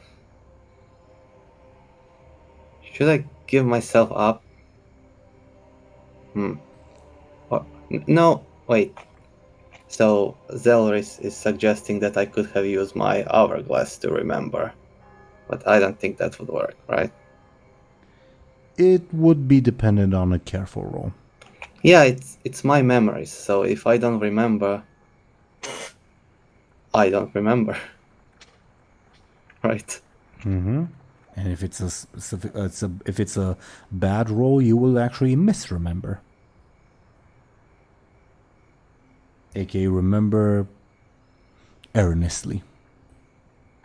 Well, clearly, I'm too tired to do anything, and I don't feel like giving myself up to the police. So I'll just... Where should I sleep? I'll go... I'll try to go to the Dwarven district through the tunnels. Well, before you begin on your journey, you do still hear Hardtip's footsteps moving away from you. You have the option of going after him or forging your own path. I'll go my own way. Sure. Then just give me one careful roll and then we will check up on Lyri, alright? You feel that you're making no progress. You have absolutely no way to go and no sense of orientation underground. Especially since it's pitch dark and you don't have a torch or anything. I'll turn on the hourglass. It emits its pale blue light, and you hear a female voice say, "I await your orders, Prime Designate." Oh yeah, you can talk. Forgot about that. Just glow. The hourglass creates the image of a torch. Aha! Genius. It's not the light it emits is not at the level of a torch. It's as if just the device was glowing. Yeah. Actually, show me a memory of something brighter, like the sun. It shows you a memory of the sun. The brightness is still the same. It's like think of it like you're putting up a picture of the sun on your PC. It's not actually going to be as bright as the sun itself. Yeah, I get it. Alright. I think I'm lost. A great adventure is waiting for you ahead. Name that reference. Shall we check up on Lyri? Sure. Uh-huh. Lyri, Zelris, what's up? I don't know, I'm knocked out. What is up? You are knocked out. I will say you don't... Even though you're unconscious, you get all these various random visions that are extremely chaotic, and especially since you're unconscious, you can't really make sense of them. You see all these contradictory visions of you sitting on the throne of Silvermoon, and you back in Outland with a scurry, and Bladebeard stabbing you in the back, but this time it's you stabbing Bladebeard in the back. You see the ogres getting blown up on a ship on the sea, and then you see the ship sailing just fine with ogres on board and you guys on board to its destination, and all sorts of contradictory visions that are hard to keep track of. I will say you above board have the option of waking up if you'd like, or we can progress the timeline with you being asleep, if that makes sense. I'm gonna progress the timeline, just so I can have some time to nap, I guess. Sure. Then the first thing, you'll feel the presence of foreign magic. And you're unconscious state. Can you give me... Yeah, it would be careful to like determine what kind of magic it is. But that's better than your average. And I'd say because you are familiar with that type of magic, it's fell magic. Oh no. And at any point, feel free to stop me and say, I wake up, or we can just continue with you in this semi-conscious state. I think Lyri would wake up from that. That's kind of intrusive a little bit. Sure. And yeah, you find yourself surrounded by concerned-looking Stormwind guards and medics as they're inspecting you. You can clearly tell that the fell magic is not coming from them. In fact, it seems like it's coming from somewhere far away. Oh no. And before you can really do or say anything, you find yourself being summoned. I guess I'm summoned then. Okay. And you find yourself, it's still like nighttime, by the way, like 5 a.m., although you wouldn't really know that.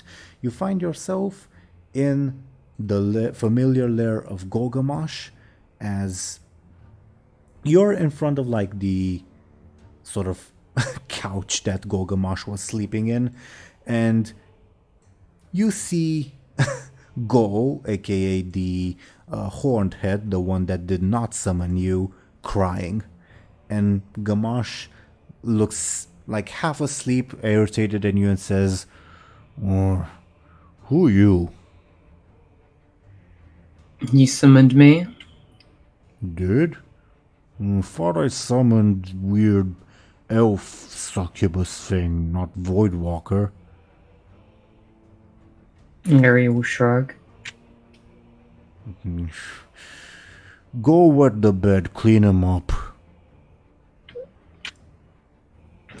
Okay, can I...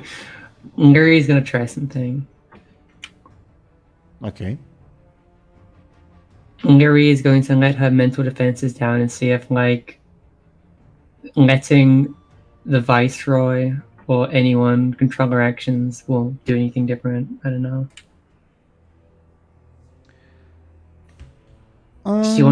Okay. First off, can you give me a forceful?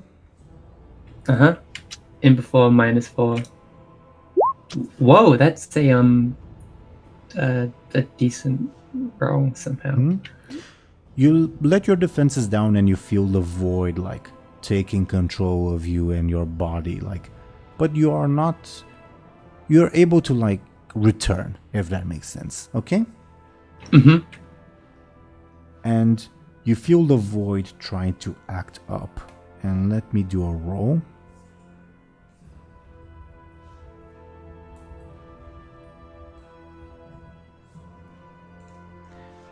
Basically, you can tell the void is like trying to resist Golgamash's control, but the spell is just too powerful at this point. And Golgamash looks at you, well, Gamash specifically looks at you and says, "What's the matter? Oh, Voidwalker's not really good at cleaning stuff, are they?" Meanwhile, Skoll is just sobbing uncontrollably. Okay. You're not in control yet. Like, you can... Do let me know if you take control back. Okay? Gamash will say, "Clean him up already." And with... It's your voice speaking, but it's not actually you talking, that says, "As you command," in the monotone Voidwalker voice, as you take like several robotic footsteps towards Golgamash. Presumably to clean and go up. Wonderful. Lyri will bite her time a bit more. Maybe this is some kind of sneak attack. Can you give me a flashy? You're really, really creepy now. You Voidwalker person or you elf succubus person from yesterday? Do let me know if you take back control, otherwise the void will answer for you. I'll let the void answer for me. It's fine. The myriad voices speak. Release this vessel. Oh, you Voidwalker then. You're not really useful. Go back. And Gamash begins the unsummoning spell. Sorry, Go. Gonna summon the right one next time. You feel yourself being unsummoned. Okay, I take back control and wait for myself to be unsummoned. Okay. Yeah, you find yourself unsummoned as you reappear in the middle of a group of like panicked Stormwind guards and priests and mages. And when you reappear, they all draw their weapons. Who are you? How did you come? How did you pop out and pop back in? No, it's nothing. Can I say anything from where I am? Like, what's going on in the general area? Can I see John or anyone? Give me a careful. Okay. Wow, okay. First off, you notice the like explosion, and you definitely recognize the ship that like, well, not the explosion, the aftermath of the explosion. You directly recognize the ruins of the ship as well as what destroyed it, so you're up to date from that point of view. You can make that connection in your mind. You see John being like handcuffed some distance away from you, and you see the variety of guards like surrounding you, interrogating you, etc., etc. You see no sign of Bladebeard, although you do detect like a presence somewhat kin to you that's nearby, though you can't quite put your finger on what that's about. Bladebeard destroyed the fucking boat. You will tell us everything you know. Above board, I think I said this, but maybe I misspoke. Because of your role, because it is a very good role, not only are you able to tell like what happened to the boat, but also how it happened, like that the specific explosives used are kind of familiar and what happened to your brother's ship. Mm-hmm. But seeing John get arrested makes Lyri think that it's Bladebeard did something to do with it. Sure. Feel free to come to your own conclusions, of course. Mm-hmm. Well, that just can't do. Give me 2 seconds. And Lyri tries to like walk past them. Stay right there. They draw their weapons. You feel yourself being summoned again. I guess I just let the void take control again, preemptively. You let the void take control again, and the first thing it does is your body reaches out a hand and unleashes a blast of void energy against the nearest guard. Okay.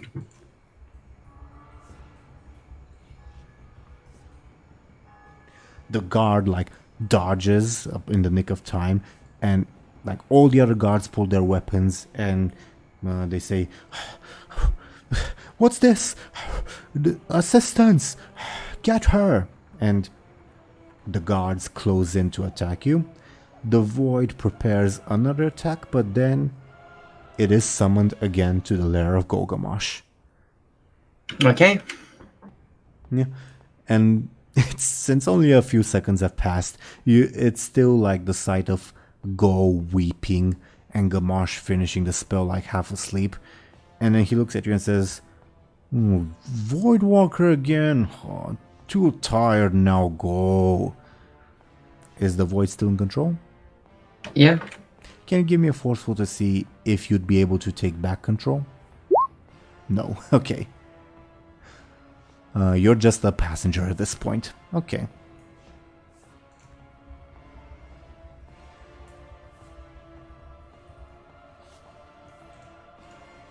Golgamash, the void is unable to resist the binding contract.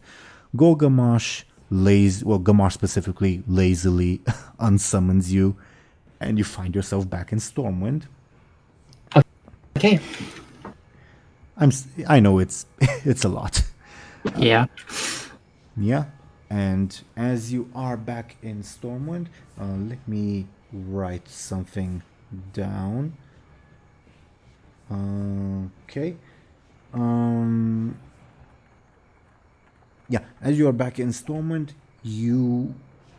the void within you will continue trying to fight against the guards in like a sort of blind rage. Well, this is not what an upstanding citizen will do. So I will keep trying to resist whenever I can. Sure, we'll go in quote-unquote initiative order, meaning actually you first, then the void, then the guards. And more guards and more dangerous guards will show up, okay? Okay. So your turn first if you want to resist with a forceful, or if you can think of another way to try to resist. Mm-hmm. Not quite, though you feel the void hesitate. And you feel the myriad voices urging you to let go, fully let go, and surrender yourself to the darkness.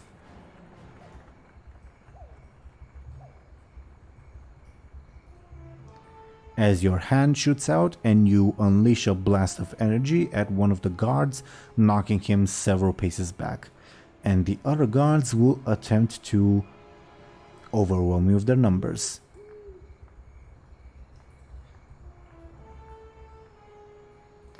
And the guards gain an advantage. Your turn. I will try to resist again. Give me a forceful, or if you can think of another way to resist. Let me think for a sec. I can't think of another way. I haven't had training with this, so I think I just have to go forceful. Mm-hmm. Oh no. You feel yourself losing consciousness. You're still there, but it'll be more difficult for you. Yeah. Okay. The void once again unleashes its power against the guards.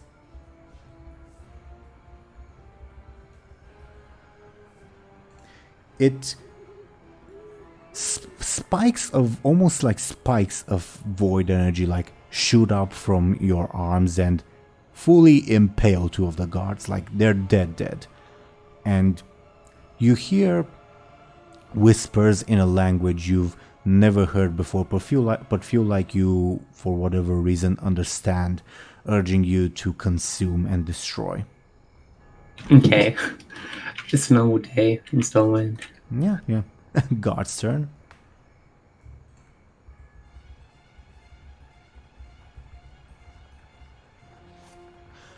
The void easily dodges their attacks using your body. The void will create an advantage. Top of the round, more guards will come, including mages this time, so they'll enter the initiative order as well after the guards. Your turn, Lyri. Okay, I'm gonna try and think. I'm gonna spend this turn having Lyri, I guess, try and learn something new about this power, and maybe she can find a way to like overwhelm it somehow, or stack the odds in her favor for her to take it back. Yeah.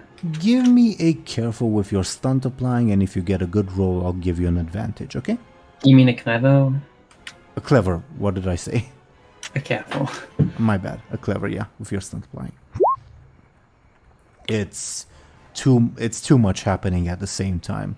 You feel like you're half asleep, but also like there's like the world is going in like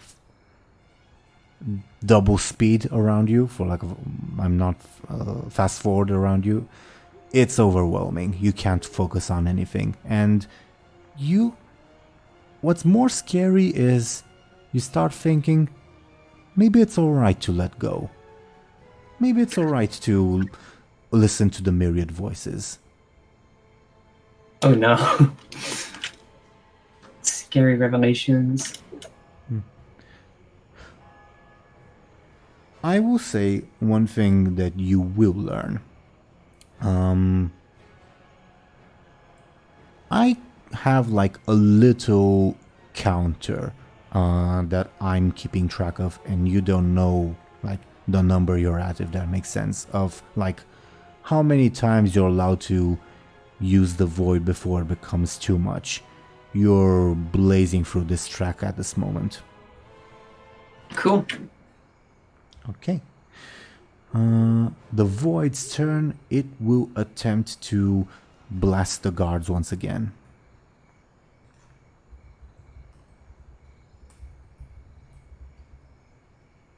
But the guards manage to block with their shields probably this time.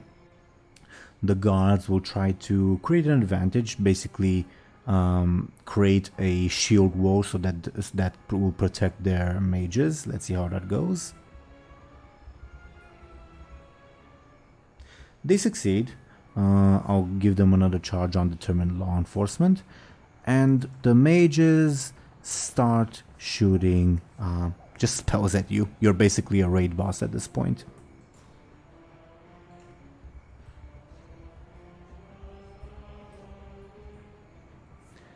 And you take 3 points of damage as the void is unable to keep up with their continued pressure, as you feel the impact of fire and frost spells, and the void is undeterred. It's you who is suffering. Wonderful. Your turn. As more guards come in. I will try again to use this turn to build an advantage about learning about this power. Give me a clever with your stunt applying. Okay. You will grade your advantage. You were looking for like ways to control it. Basically. Or at least keep it under control.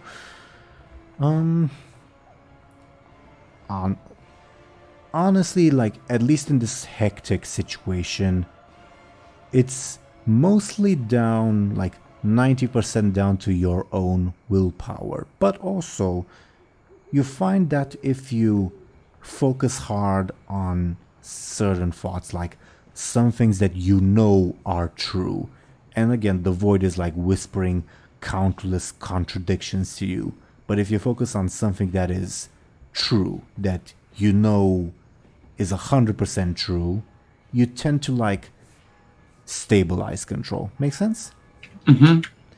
On that note, you create your advantage. My first question would be what it would be called. My second question would be, what would be this like certainty that you focus on that gives you strength? That she needs to deal with the ogres, or else Stormwind could be in big trouble. So she needs to take back control. When I say certainty, I don't necessarily mean a purpose, but rather like a piece of information, let's say. Like, for instance, that you are Lyri, the daughter of the Embersorrow family, and you care about your family, for instance. Something to ground you, basically. Okay, Lyri's thing that will ground her is that I'll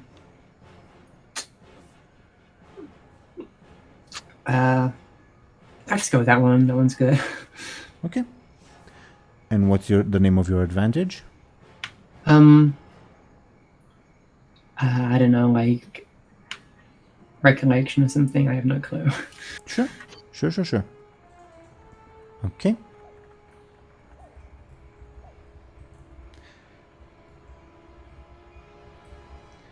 Sensing that like you're starting to regain control, the void like sort of frantically tries to make use of the little time it has left as it unleashes further barrages of power against the guards.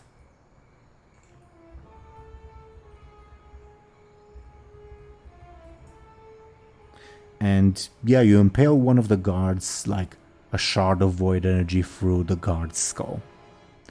Guard's turn, they will attempt to probably attack you, Lyri.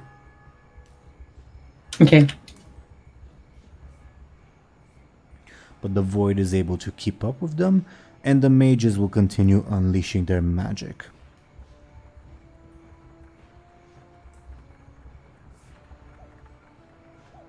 And you take 1 point of damage. Your level 1 stress, I'm assuming? Yeah. Okay. Top of the round. As you start like getting your bearings more and more, you feel that like earlier you felt a presence that you felt was kin to you. Now you realize that it's two presences, but closely related, that are rapidly approaching and will be here at the top of the next round. Okay? Okay. And when I say kin, you realize, oh yeah, there are void people too. Mm-hmm. Your turn. I will, I'll try and get another advantage. Sure. Give me same method. Yeah. Clever with your stunt applying. No. Well, with your stunt applying, it's sufficient to gain 1 charge. Okay. As for like what you learn, you once again realize that rather I should say the void is showing you various possibilities, but the sort of feeling you're getting is that it sincerely believes that all these possibilities are true. But if you hold on to one thing and say no, those other things are not true, you're able to like steady your resolve more. Okay? Mm-hmm. Its turn, as it feels you like building up the strength to resist, it will once again lash out at the guards.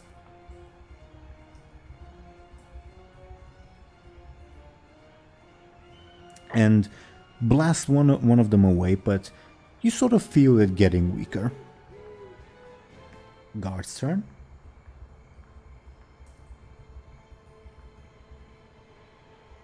The guards try to rush in, but the void is able to keep them at bay, even with its like diminishing influence, as it gains another advantage.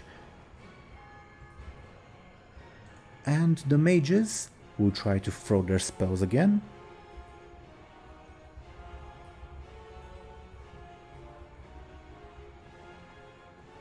And they get an advantage. I'll give it another charge of determined law enforcement. They're not quite able to hit, but they are able to press you.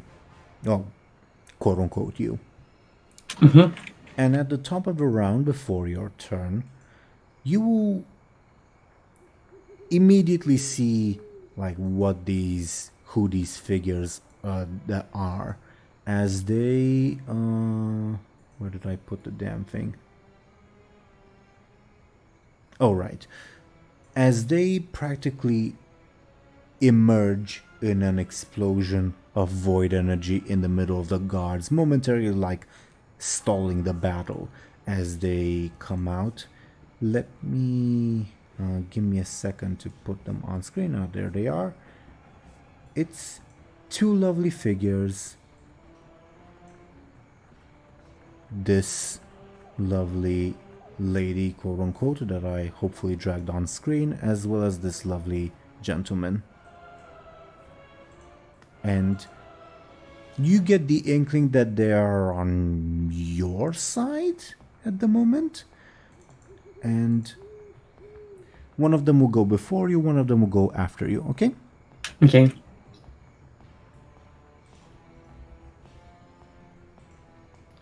The lady, the one armed with a weapon, like you see her like dashing among the guards, trying to inflict damage. And let's see how she does.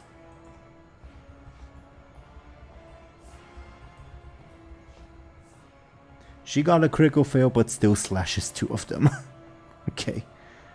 Your turn, Lyri. I will try to throw off the control of the void now.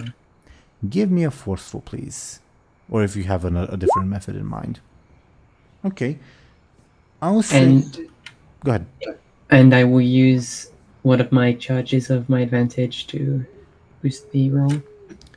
You're able to take back control fully. At least, well, more or less fully. The void like diminishes, but is obviously still there.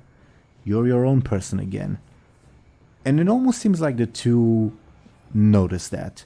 And the hooded guy turns to you and says, "We are here to help. Lyri will shrug. Come with us. We have much to tell you about." I have business to do in the harbor first, but I'll come with you after that. I do not believe you have a choice in the matter. Oh, do I not? It will try to basically imprison you in a quote-unquote void prison. Prison of void magic. How do you resist or defend yourself? Do I sense it coming, or is it just instant? Yep. Okay, I will try and blink behind the comrade so they will call the spell off. Give me a sneaky or quick. You are able to do it, and they momentarily call their spell off. And their comrade, the other hooded person, this one presumably a woman, says, "We are on your side, chosen one." And what was that? For your own good.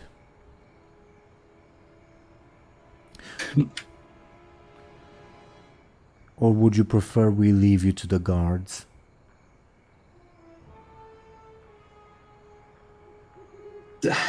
None of that matters right now. I need to deal with the ogres. They are irrelevant, says the lady, and the guy says, in the grand scheme of things. How far away are the ogres? Oh, like, to use a token, like, the ogres are where you see the token on the map. You are, like, around here. You're far off. And how far can I use the spell to move them? Give me a careful. You need to be much closer with that roll. I'm sorry. Yeah, it's fine. The void will skip its turn. The guards will try to attack the bladed person.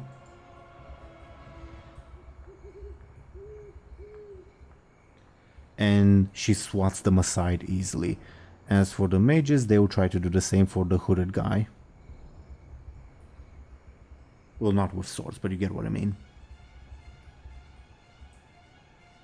And he also swats them aside easily. I'll give them 2 charges on power overwhelming because they're technically on the same side as the void, and for simplicity's sake. Okay. The blade woman's turn. She will try to murder a bunch of guards. I rolled the wrong thing.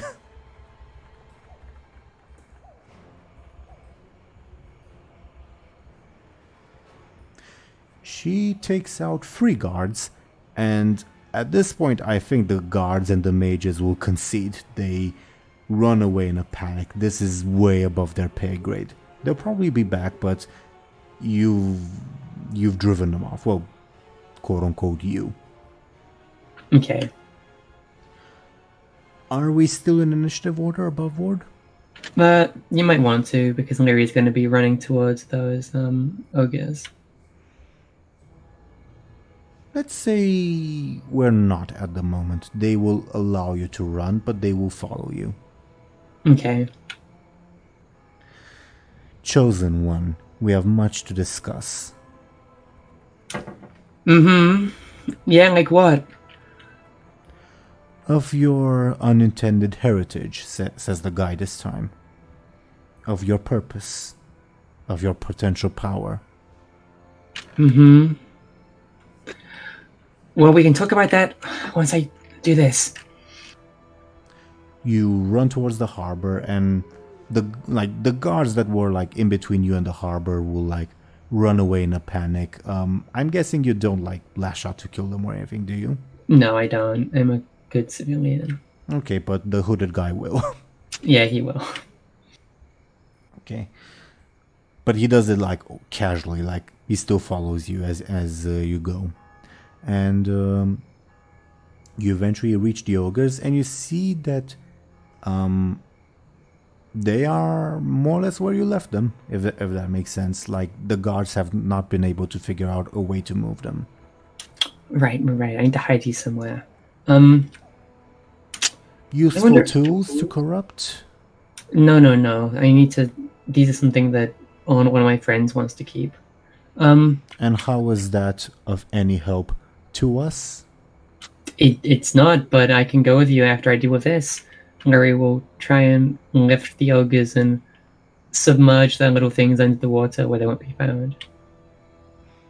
Can you give me a clever? Okay. You submerge the little things under the water. Okay. They you can see the light emanating from them, but obviously as you push them deeper, obviously that light can't reach the surface. All right, they should be safe down there until I need to bring them back up. So you wanted me? We have much to discuss. Do you not agree? Yes. Then let us be off, and the guy will begin conjuring a portal. And where does this go? Safety. Temporary, at least. Right. And as the portal opens up, they wait for you to go in. Very well. Can I inspect the portal to see if I can figure out maybe where it might go? Give me a clever with your stunt applying.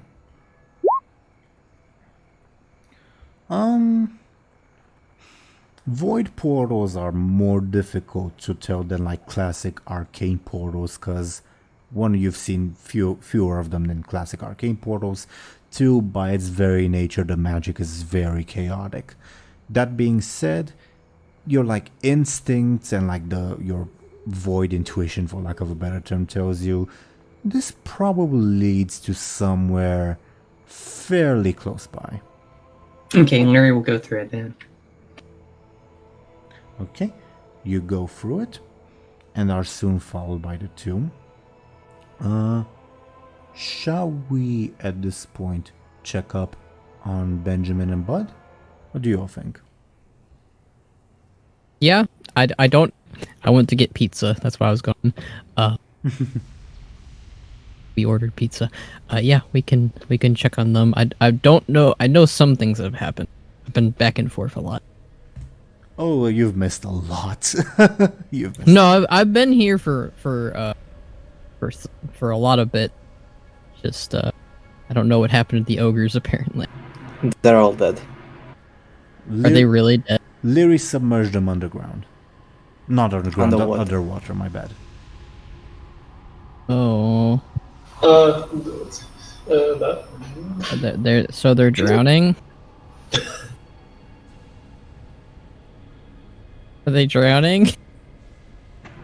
Probably. We don't know. I'm not hearing an answer. I cannot answer that question. Oh man. Yeah, I guess that all depends if they're Buhd is gonna be so pissed off if he comes back and learns that all of his ogres are dead and he finds out why. Oh no. I mean, we could toss Lyri in the same ditch as Clovis, so it's fine. The ogre's gonna be fine. They're in sealed little pods. Well, but what about the oxygen? Oh yeah, I forgot. It made sense to me. The only thing I'll say is that the clever roll I had Lyri roll, the free she got, was in relation to what would happen if I sink the ogres underwater. Now that does not mean it's a good thing or a bad thing, it's just information she would have. And currently she does not have that information. Oh no. I can't. Oh man. Oh no. The ogres will be fine. I don't have that hope right now. It takes like ages to run out of oxygen. We do tons of sessions really fast in a short time span. All right, you better save those ogres. I don't know about that. Aren't they like in ogre-sized bubbles? Well, anyway, let's go to Benjamin and Buhd. Okay. Sure. So, Benjamin and Buhd, what are your thoughts, your reactions? Actually, what's the marching order? I guess I'll be up ahead. Sure. Then you, as you would come up the hill, would see first that you've stumbled across the Ethereum base camp. I immediately turn around and start mumbling, nope, nope, nope, nope. What's wrong? We ended up at our enemy's doorstep. Which enemy? Which one? Well, the purple ethereals. Oh no. That's bad. I'm not good at sneaking. Yeah, we're leaving. Can Benjamin and Buhd give me sneakies? Oh boy. Actually, then I don't remember what Satea's sneaky is. Oh, she has a sneaky of 4. Okay. No!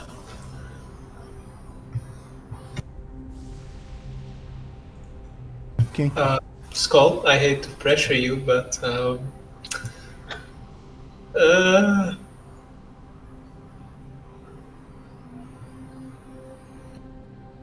What? I don't like that. I don't. What do you want me to do? Because his sneaky is very very bad. I mean, I guess I could use the Warlord Remains, but not the Warlord Remains. Yeah. That is. Don't you have like a sneaky fella? That would put him at a 1 sneaky though. Yeah. I don't think that would really do much. Above board, these rolls are the difficulty that the Ethereals need to beat to find you. It'd be the average, or like the jump thing. Could you repeat that? I'm sorry? It'd be the average, or like the jump thing with Bladebeard. The John thing. Oh, that's not good. That's terrible, even.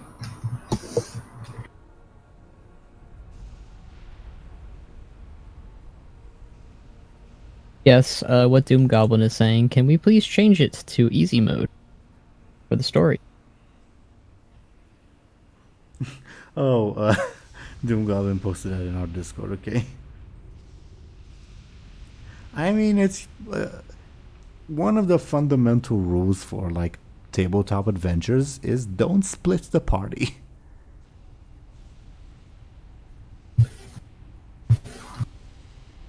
Anyway, are these the roles we're going with? Really don't think me changing it to a 1 is gonna do anything. You would know above board. Regular Ethereals have a +4, Void Ethereals have a +6, and their big bosses have like in the double digits. Excuse me? I mean, not in all their stats, but you know.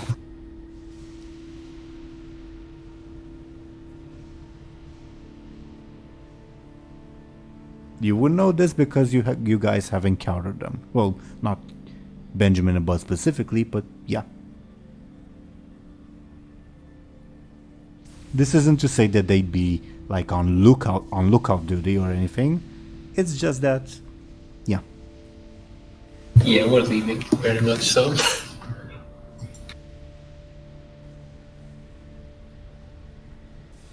Okay, so are these the rolls that we are looking for?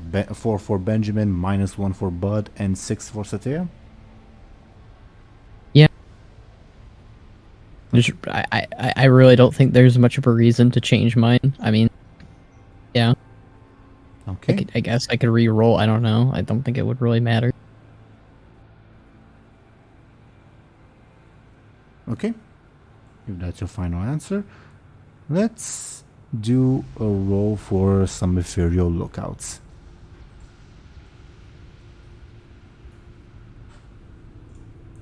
And above board, since they have a +4, the absolute worst roll they could have gotten was 0. So no matter what, they would see Buhd. Yep. I had a feeling. Okay. Benjamin and Buhd, can you give me carefuls?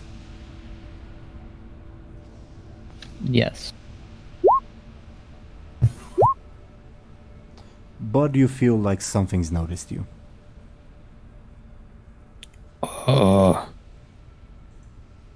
I think they've noticed Buhd. Run? I'm so tired of running. Okay. Okay.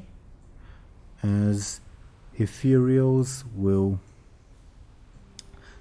Well, not ethereals. The first thing you'll see is magic bolts running in your direction. I guess we'll go by sort of Fell River rules at this point. Meaning, I would require a... Well, first off, yeah, let's go by Fell River rules. I would require quick rolls from Benjamin, Buhd, and well, Satea.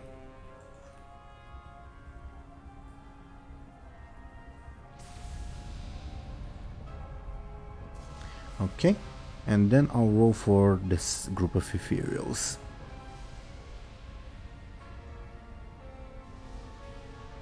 You are able to gain distance from them, but you will see that they will start calling for reinforcements.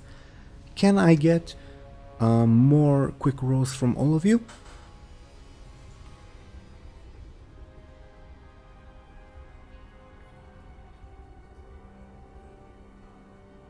Skoll, you too? Quick. Yep, because you're running away. Going by Fell River rules. Okay, and let's see how the ethereals and the void ethereals do.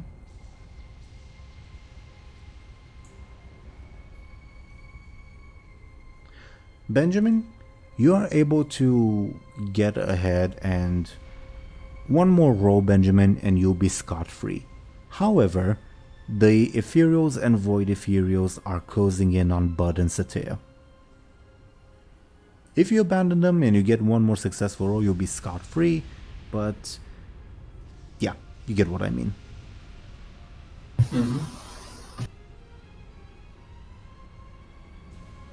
Okay, can I get more quick rolls from you, please?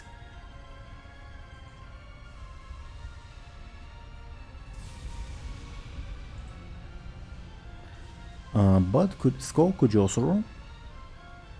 Yep. Okay.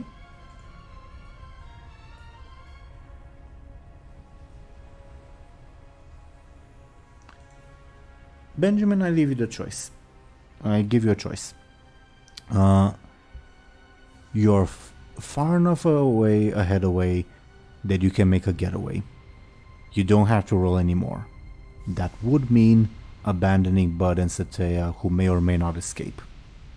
It is your choice entirely. And if I choose not to, I get back to... Basically, if you choose to not escape, it basically means like you're slowing down to allow Buhd and Satea to catch up with you. I'll do that then. Okay.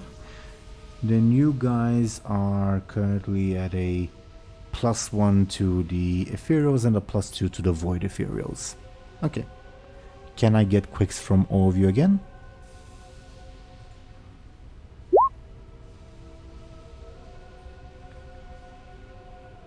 Okay, and let me roll for the Ephemerals and the Void Ephemerals.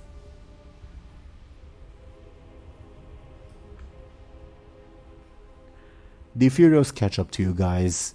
We will now enter initiative order. Oh boy.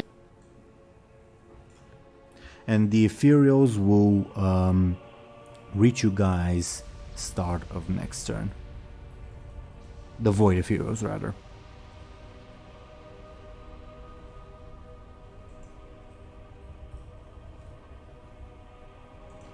Okay. Benjamin, you realize that they're catching up to you and they're about to strike. What's your move? Running away would be hard to do at this point. Not impossible, but difficult. Especially with 2 baggages. I'll get ready for their charge. That be creating advantage. And I guess that'll be a quick... Not quick, careful, my bad. Careful. You do create your advantage. Do you have a name for it? I do not. Okay. Ready for the charge, as you mentioned. Make sense? Yeah, sure.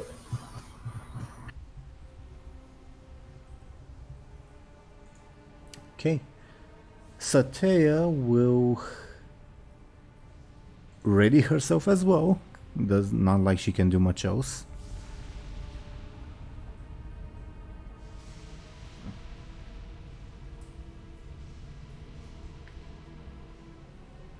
She creates basically like an anti-magic barrier surrounding herself, like the Warcraft free Banshee spell, for instance, which I think is also a Death Knight spell in World of Warcraft.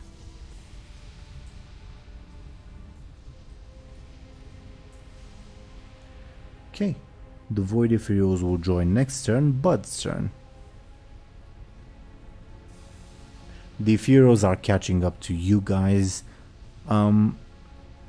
Combat itself has not started, but you know that these guys are pretty hostile. It's up to you it's up to you what you do, Bud. Bud will look around and see if he can find a rock, and if he does, he will throw that sucker. Okay. Yeah, there are plenty of rocks nearby. You're making an attack, correct? Yeah, he's chucking rocks. Give me a forceful.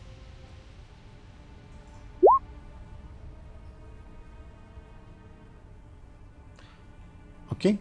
You take out 2 Ephemerals, and seeing that the other Ephemerals draw their weapons, any thought of potential negotiations forgotten, as they will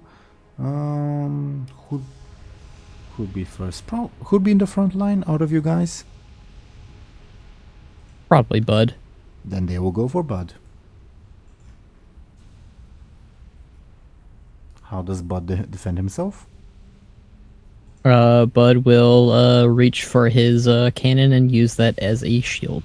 Give me a forceful. You use the shit out of it and get an advantage. Do you have a name for it?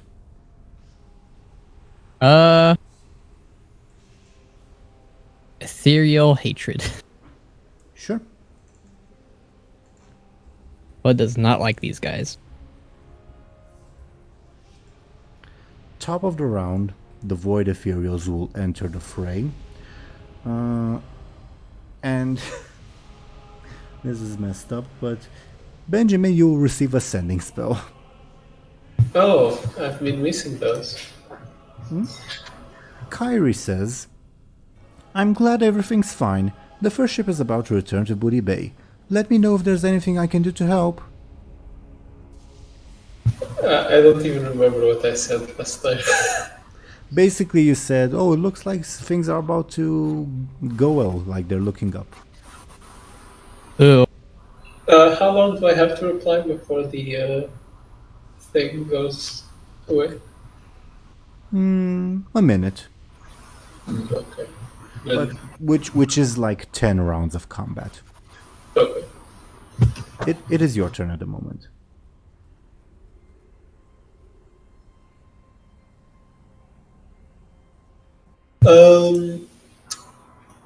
The avoid the ethereal arrive. They have arrived on the scene. And can all of you give me carefuls?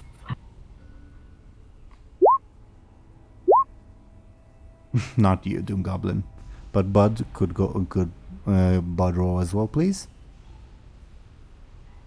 Careful. Yep.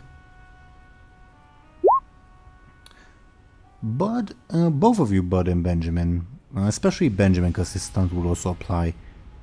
You feel like a powerful magical presence approaching you guys.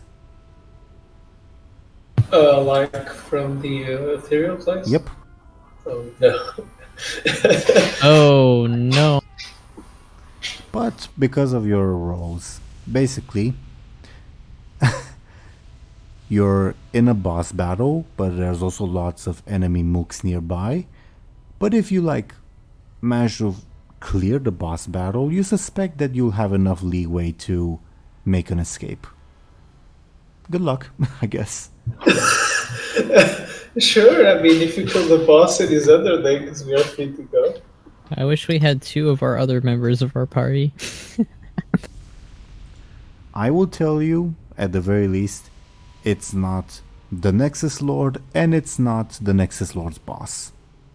Can you put down a summoning stone or something? You always have the option of surrendering. That's no fun. Benjamin's turn. I guess I'll run in to attack the closest Ethereum and try to chop his toilet paper. Ethereal or Void Ethereal? Ethereum. Give me a forceful or quick.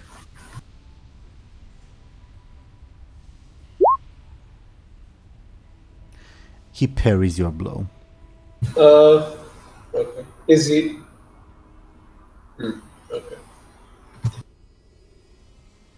Satea's turn. She'll try to shadow bolt that ethereal. Do we take out the weak ones? They look weak at least. Yeah, go for it.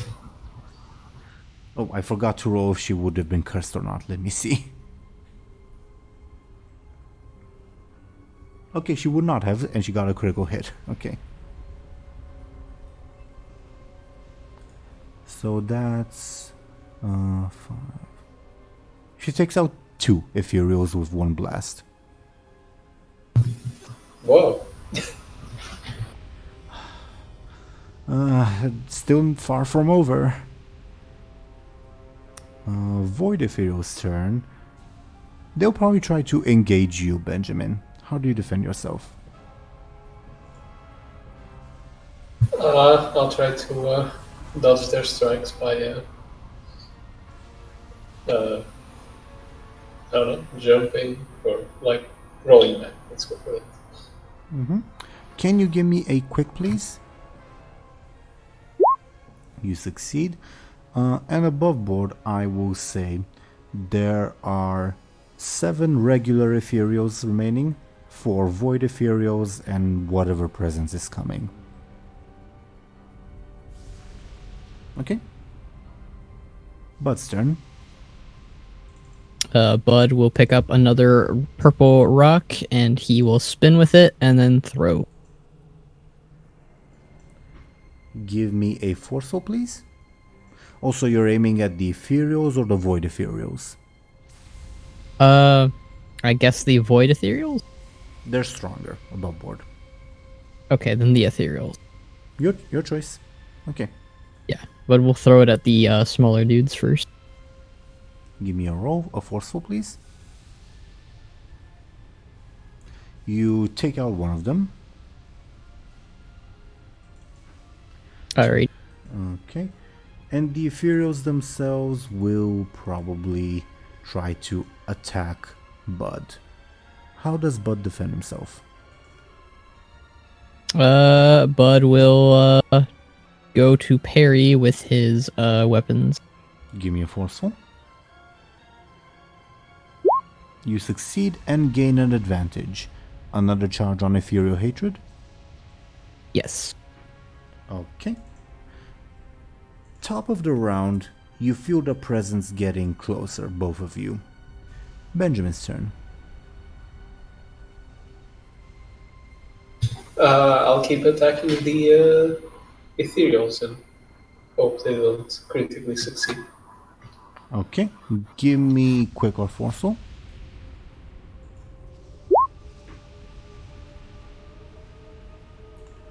You take out 2 of them in one blow. Okay. Satea's turn. She says, should I focus on attack or support? I think we've got these ethereals, so maybe some like build up for the big boss or whatever's coming. Okay. She will spend her turn like charging up her magic to make a bigger, stronger shadow bolt.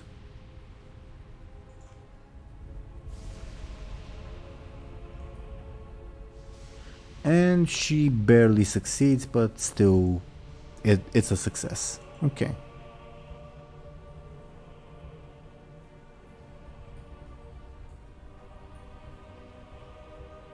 Okay. The Void Ethereals. Yeah, I think they'll go after Buhd. Buhd, how do you defend yourself?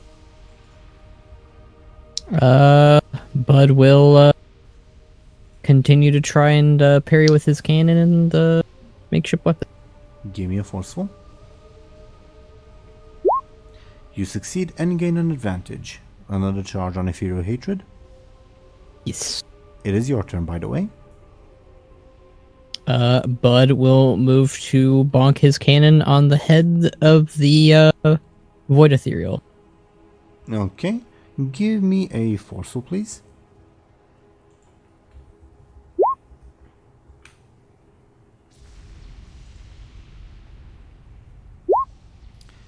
Tie means you get an advantage.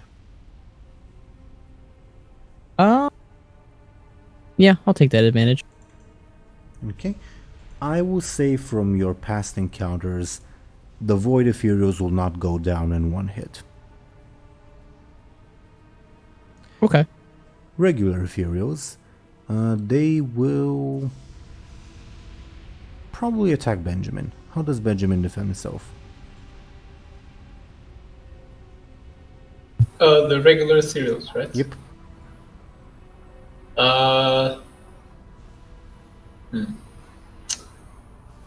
I'll just kind of keep dodging their attacks and parry their blows with my sword. Give me a quick, please. You successfully do so. Top of the round, Benjamin and Buhd, you feel the presence coming closer. It will enter combat at the start of next turn. Okay? Benjamin's turn. Oh, and I've got the reply ready. Please, could you read it out loud and paste it in the chat? Yeah. Hopefully we'll be able to visit once we get out of the Nether Storm for good. Hiking with no maps isn't going very well. Okay. Duly noted. It is your turn. As for my turn, I'll keep attacking the ethereals the same way I have. Can you give me a quick then? Regular Ethereals or Void Ethereals? Regular ones, and I'm gonna use my ready for the charge to reroll. Okay. Please reroll then. Oh, okay. Okay, from an almost critical fail to a critical success, let's see how the Ethereals do. Big money, big money. Okay, so that's 9. You take out 3 of them at once. So close. I feel tempted to use a fate point, but I won't. Satya will continue charging up her Shadow Bolt.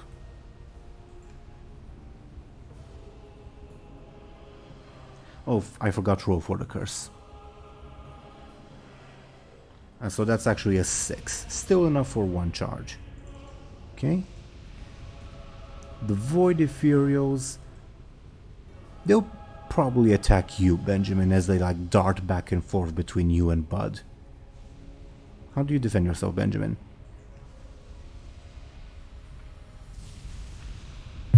I'll keep them on their toes by continuously like sidestepping their stabs or slashes or whatever. Give me a quick, please. You successfully do so. Buhd's turn. Buhd will go to grab at his spinal sword and go to stab it into the Void Ethereal. Give me a forceful, please.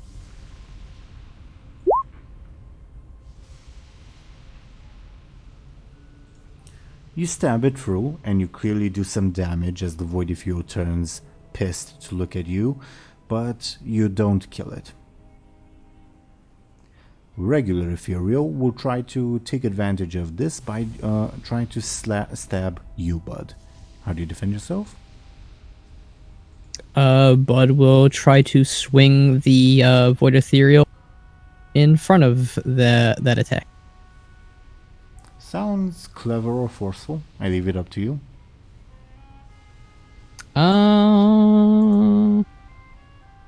Pepper is weaker. I'll go with force. Sure. And you gain an advantage, another Ethereal Hatred. Sure. Okay. Look at you guys, and you were complaining earlier.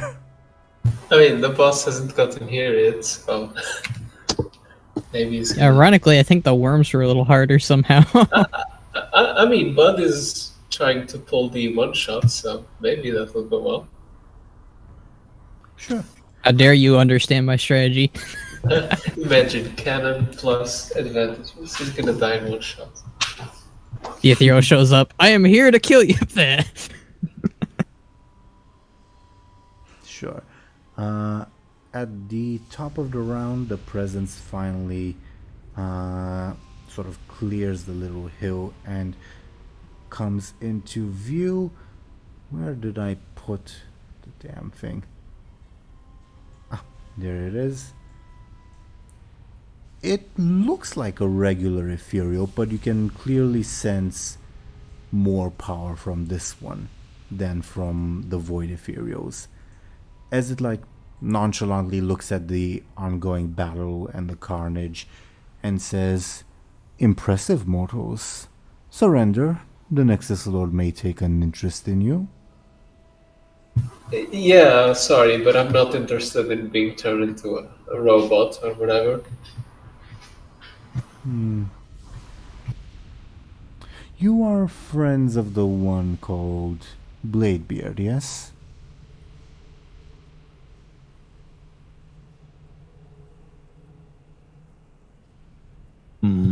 Do we say yes or no, Benjamin? I don't know. Aren't we gonna kill this guy regardless? I mean, probably. He kind of don't like these ethereal men. Yeah. What about it? Excellent. Now here's my proposition. Surrender, and we will contact Captain Bladebeard to provide a suitable ransom. Refuse, and we will take you in for regular questioning. Well, I think we'll take our chances. I was hoping you'd say that. As it powers up an arcane bolt to throw at you for being insolent. How do you defend yourself, Benjamin? I'll just jump to the side to try to avoid this. Give me a quick, please. You take 1 point of damage. I'll use one charge of Divine Shield. Duly noted. Just give me a second. I was updating the initiative order. The Ephemeral throws the bolt and you're unable to dodge in time, but your semi-involuntary divine shield absorbs the hit. And he chuckles and says, "Retriever Sarik, at your pleasure." I think introductions come before the attacks, you know? But combat is the best form of communication, do you not agree? It is your turn. Well, not really. And as I finish saying that, I just quickly take out my last remaining axe and just throw it at him. You say last remaining, but you could have retrieved the axes from the mana worms. Let's say I did. I don't know. I have nothing against it. Oh, no, I probably did. It's not like I was in, danger or anything. Sure, and you guys, being in a wasteland, you probably were thinking of conserving resources. Yeah. Okay, so you unsheath an axe and throw it. Give me careful or forceful.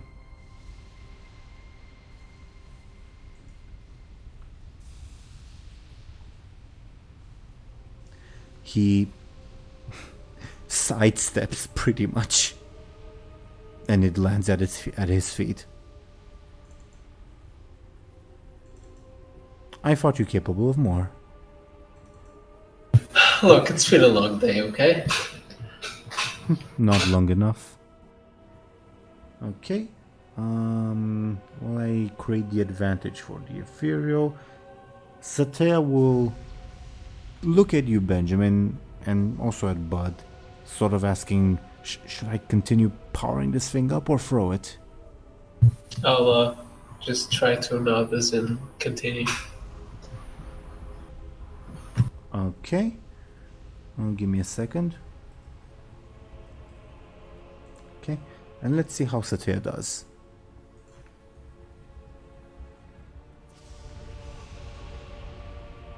She gains another charge.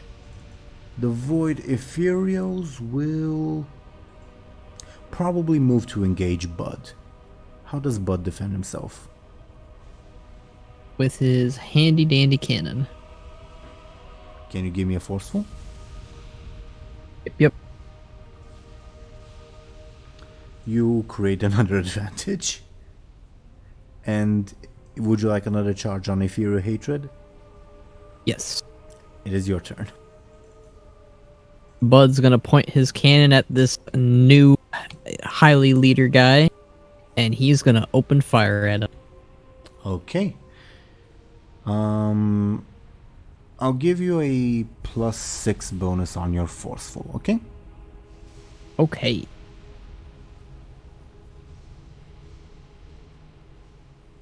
So that's...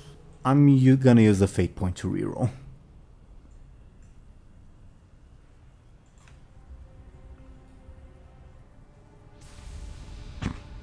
Okay, that's 14 to his 7. Okay. Advantages. I am gonna use the advantages, yes. How many are you using? How many do I got?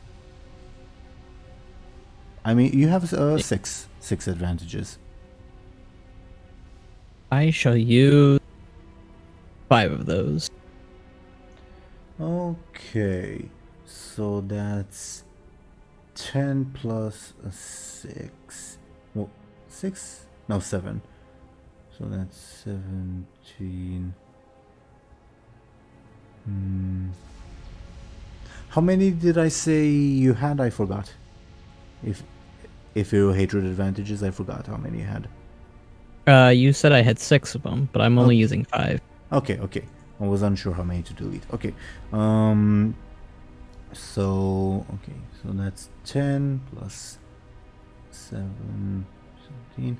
Okay, I'm gonna use a charge of silly creatures to mitigate the damage, as well as 1 fate point. meaning I am out of fate points.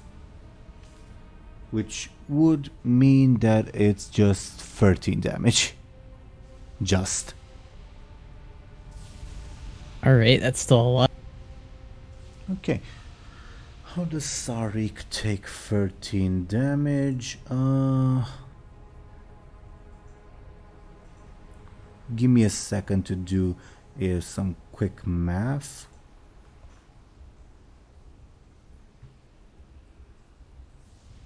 So if I do 6, no, I'd have to do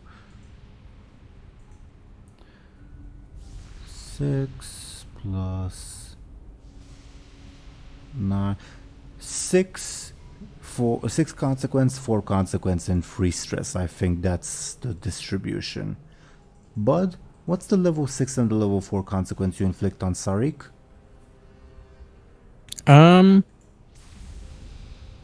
Ruined by silly creatures.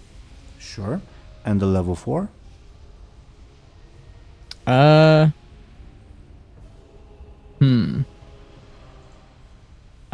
We will call that, burned by an ogre. Makes sense to me. Okay.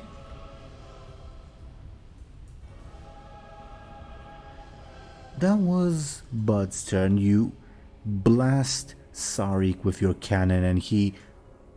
Like, it's very clear that he underestimates you guys as he, like, sort of lazily puts up a barrier. But then at the last second, you see him, like, recoil in shock as the cannonball just obliterates him. And because of his magic and, like, a last-minute reaction, it doesn't completely kill him.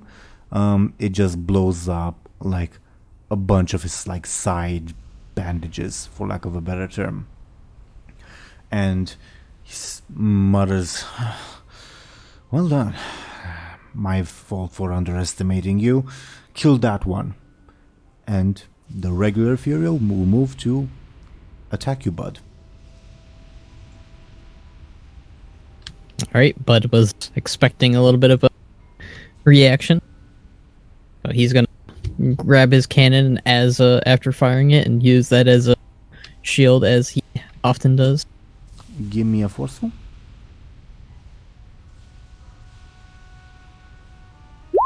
You create an advantage. Another charge on a Fury Hatred. Alright. Okay. The Retriever's turn. He will say, "Impressive, but it doesn't look like you can do that very often. No, I think the bigger threat is he'll attempt to attack Satea before she can unleash her attack."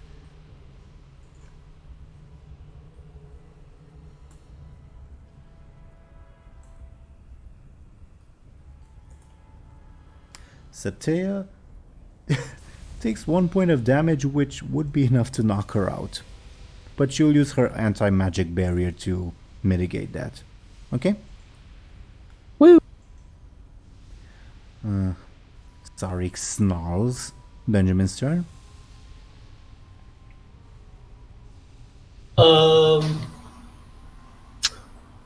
He'll take his turn to dispatch the last regular ethereal by ending him, or trying to do so with a quick slash over its shoulder. Sure. Just for... You can do that, obviously, just for, like, the sake of, like, how events are playing out. The regular hero is currently attacking Buhd. Okay? Yeah, I guess I'll just run up to it. Mm-hmm. Can you give me a quick, please?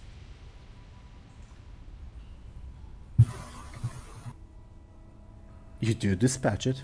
Huh, okay. That works. It's a very awkward blow, like you're not really putting your full thing into it, but he doesn't see you coming. And you Well, if it works, it works. If it works, it works. Satea says, "I should I attack? I don't think I can dodge another one." Yeah, do it. Okay. First of all, let's see if Satea's curse kicks in. will. Lovely.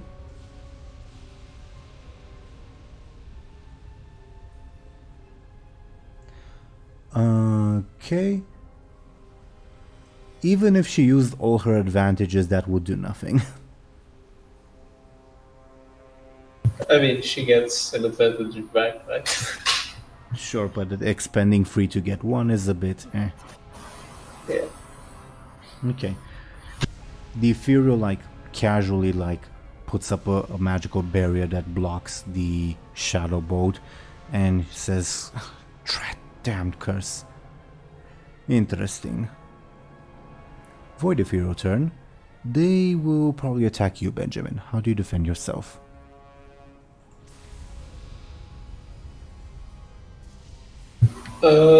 I'll just continuously dodge their blows by stepping aside from their attacks. I guess. Can you give me a quick? How do you take 4 points of damage? Oh, ouch. I'll use one charge, the last charge of my Divine Shield, and take my level 3 stress. I think I'll use your level 4 consequence to deal 5 damage. Okay, fair enough. Okay, how do you take the 5 damage? Then I guess it's my level 3 stress and my level 2 consequence. Sure. One more hit and you're out.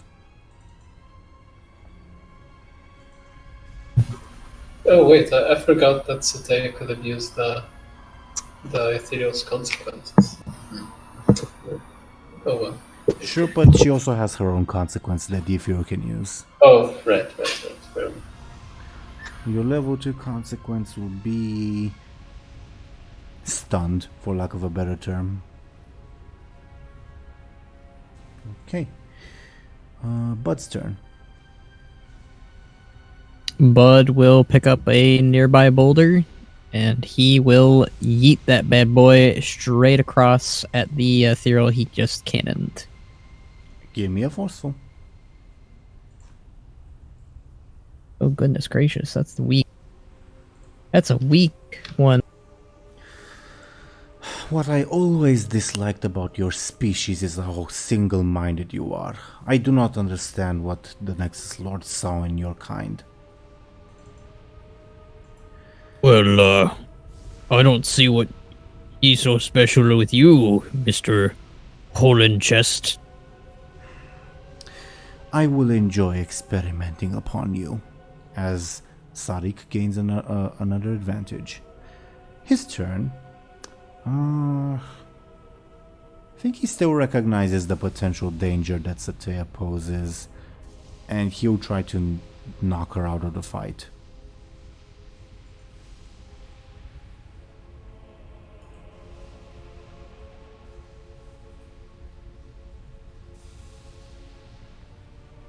Okay. What would... Do you guys allow Sataya to use Sarik's consequences to save herself? I think that's fine. Yeah, that's probably for the best. Okay. She'll use Sarik's level 4 consequence. Then Sarik would invoke Sataya's level 2 consequence, at which point can she use her his level 6 to defend herself?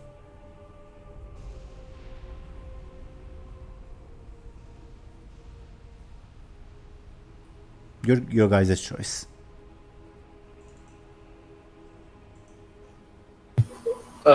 Would he then use her other consequences?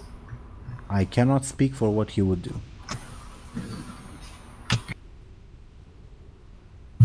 What do you think, Skoll?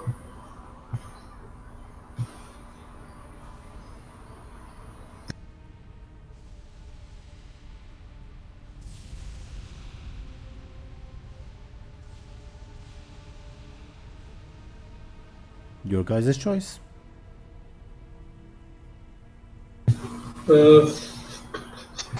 Yeah, go for it. Okay.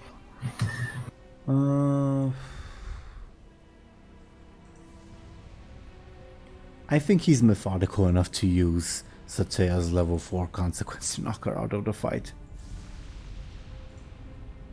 Meaning, yeah.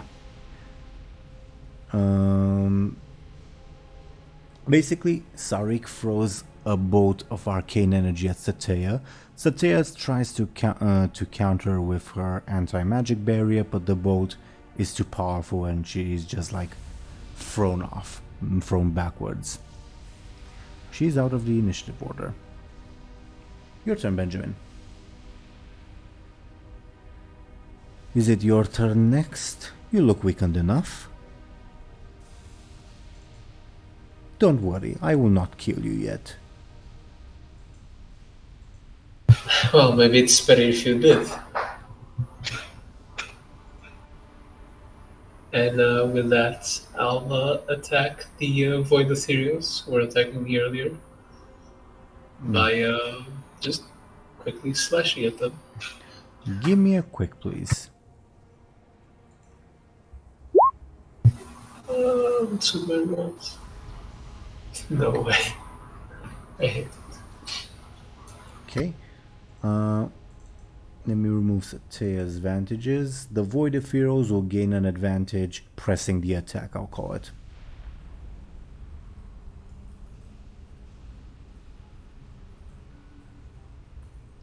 And speaking of which, they will try to press their advantage on Buhd. How does Buhd defend himself? Buhd will reach for his good old cannon and use that as a shield. Can you give me a forceful? You successfully defend yourself. It is your turn. Buhd will start swinging his cannon at the ethereals that are attacking him. Can you give me a forceful?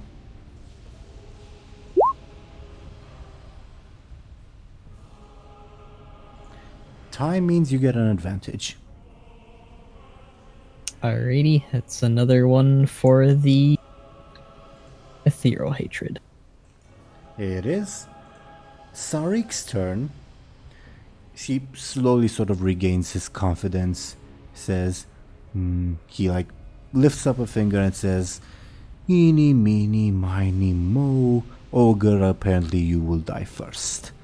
And he will throw a bolt of arcane energy at Buhd.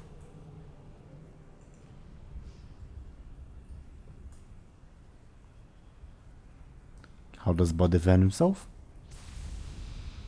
Buhd, as before, will reach for his cannon, as it has been the defender for him so far. Can Buhd give me a forceful? That's 2 points of damage. I will use heavy weapons expert as an aspect to make that a 8, and then I'll also use the ethereal hatred, or one of the ethereal hatreds rather. Duly noted. You managed to block the attack. Above board, like I was legit lifting my finger between Benjamin and Buhd's little icons to see whom he would attack. But Benjamin, it's your turn. As apparently the guy sort of lets his guard down, believing that, oh yeah, that cannonball was a fluke, victory is within grasp. Then, since that is the case, I'll use my stealth. Which is?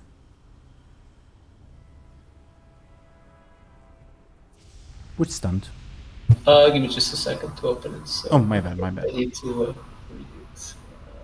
The one that allows him to one-shot the ethereals. Exactly. How could I forget?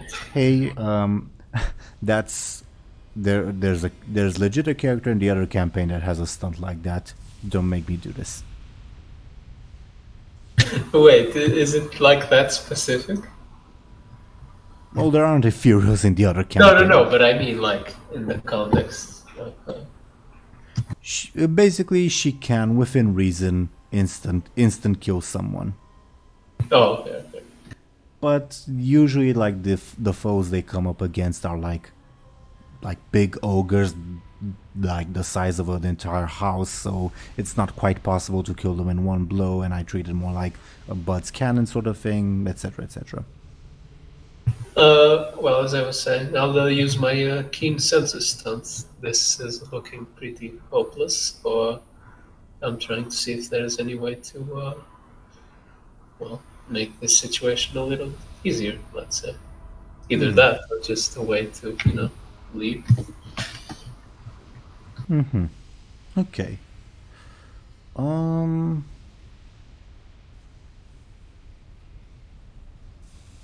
That is a good question. Above board, back in the quote-unquote days, so to say, I believe that season 2, when I believed that season 2 would end like in a big fight at the Ephemeral compound, I actually made a map to represent the Ephemeral compound. Can I put that on screen? Maybe it will give me some ideas as to what the hell situational thing can help you guys. But aren't we like in the wasteland outside of it? Yeah, but you're close by. Okay. Sure. Give me a second. Is there like a conveniently placed nuke outside? We can just click it, or probably not. Where did I put the damn thing? There is Fury-based Netherstorm. Give me a sec to make it big as well. And put it on the map layer for a moment. I'll use Lyri's token to like sort of represent where you guys are at. You guys are currently like around here, okay?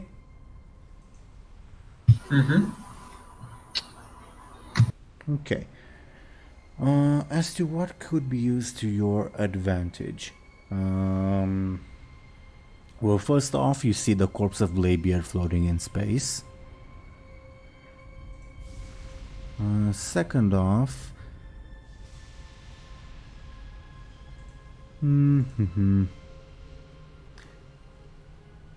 you probably tell that like they picked this specific location because like the rough terrain also provides some natural cover for the base, meaning also like sort of disadvantageously for them, it's somewhat more difficult to spot like people approaching, if that makes sense. I think you would be able to like chart a path that might help get you out to safety. The issue would be conveying that to Buhd without the Ephemeral noticing. Make sense? Sure. Or do you want? Do you have like a more specific question? No, I'm kind of just thinking, how's that possible when the Ethereum is essentially looking at us? Basically, you're in like narrow enough terrain that you're able to like hide behind rocks and mask your approach. Make sense? I guess so. Like take a couple turns, and if the Ephemeral's not fast enough, it will lose sight of you. Okay. The issue again is getting that information to Buhd if your intention is to run away. Right. It is still your turn, by the way. What about Bladebeard's corpse? What can I do with that? I mean, the Ephemeral did mention that he's thinking of selling you guys to Bladebeard, but you're also thinking, I think I might just be hallucinating. It's been a long night. Fair enough.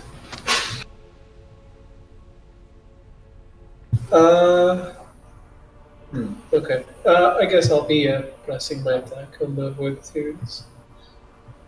Okay. Can you give me a quick then?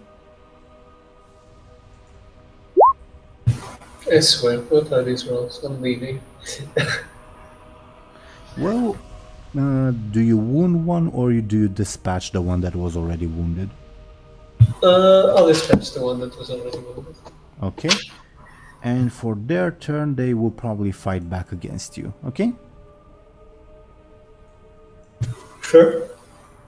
Tell me how you defend yourself. Just keep dodging the blows.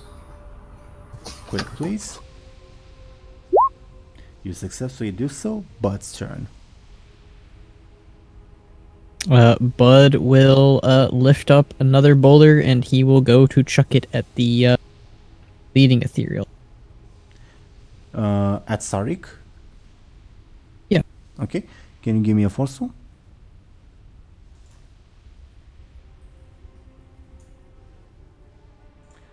Tie means you get an advantage. Okay. Okay. Another charge on Ethereal Hatred. As Sarik dodges the boulder, he says, okay. This time I'll target that one. And he throws an arcane bolt at Benjamin. How does Benjamin defend himself? It is a forceful attack above board. Oh, that's interesting. I'll just roll to the side. Can you give me a quick?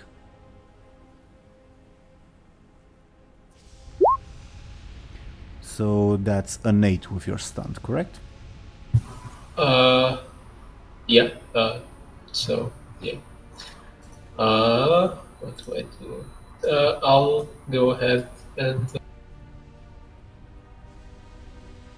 use one of my fate points to pull that up to a 10. Okay, what are you invoking? I'll invoke Adept to the Arcane Arts. I've seen people cast some nasty arcane bolts, so maybe I kind of know their speed or something and can, prepare accordingly. Sure. I'll use your level 2 consequence though. That's mean. Could this be the session where you finally use your birthday inspiration? You're tempting, but no, first I'll use my last fate point. Benjamin's compellable, everybody. Yeah. My Also, birthday. Sorry. Go ahead. I just wanted to say I'm also out of fate points for this scene above board. Yeah, I'll use that to compel Venturing Sorcerer. I fought mages before, I guess. Makes sense to me. Should Sarik use silly creatures? I guess he would, because it would knock you out of the fight. Yeah, he'll use silly creatures to knock you out of the fight, Benjamin. No, my beloved birthday inspiration. Fine, I'll use one. Okay.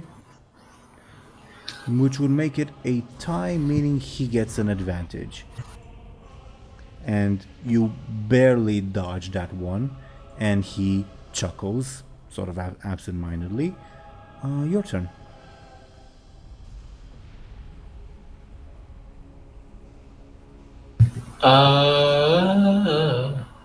God, what can I even do? I'll create an advantage. I feel like I'm about to get my ass beat, so I'd rather just focus and think of what to do next, so I can act accordingly. Sounds like a careful or a clever. That is sufficient for one charge. What would you like it to be called? I don't know, prepared. Okay.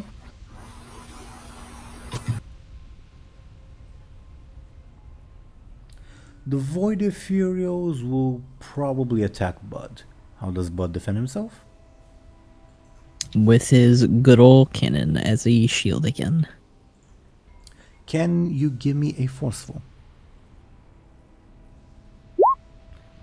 Tie means they get an advantage. It is your turn. Bud will go to bash his skull against one of the ethereals, one of the guards, the Void Ethereal. Give me a forceful, please.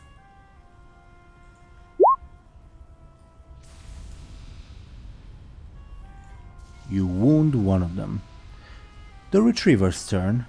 He says, "Truly, you put up more of a fight than I expected. Suppose it's too late to ask you to surrender,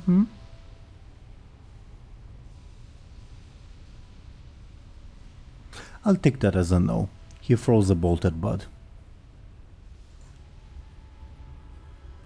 Bud will try to use his cannon again to take the brunt of that damage. Can Buhd give me a forceful, please? Tie means he gets an advantage. Sarik. Benjamin's turn. Reminder to everyone that Benjamin's out of fate points and obligated to accept compels. You really are going for that. I mean, I'm kind of helping you with that because you do need fate points for this fight. Well, I mean, yeah, I guess you're right. Can't I use my Bladebeard point? Or is that That is in your imagination only. You see Bladebeard floating off in space and feel momentarily confused. And then you shake your head and you realize, wait, it's just because I got hit in the head. Fair enough. I'll go in and attack the Void Ethereals. Okay. How do you do that? Just the same way I've been doing it. Okay. You can give me a quick. My rolls. They are able to dodge your attack. And on their turn, they will fight back against you. I'll keep sidestepping their blows. Give me a quick, please. And hope for a good roll. Okay. You gain an advantage. I guess I can get another charger prepared. Okay. Bud's turn. Bud will move to try and pick up one of the ethereals and chuck them at their boss. And this will be using my handy dandy stunt, Throwdown Showdown. Okay. Is this an attack against the Void Ethereal or the boss? The boss. Then give me a forceful and I'll give you a +4 bonus, alright? Okay.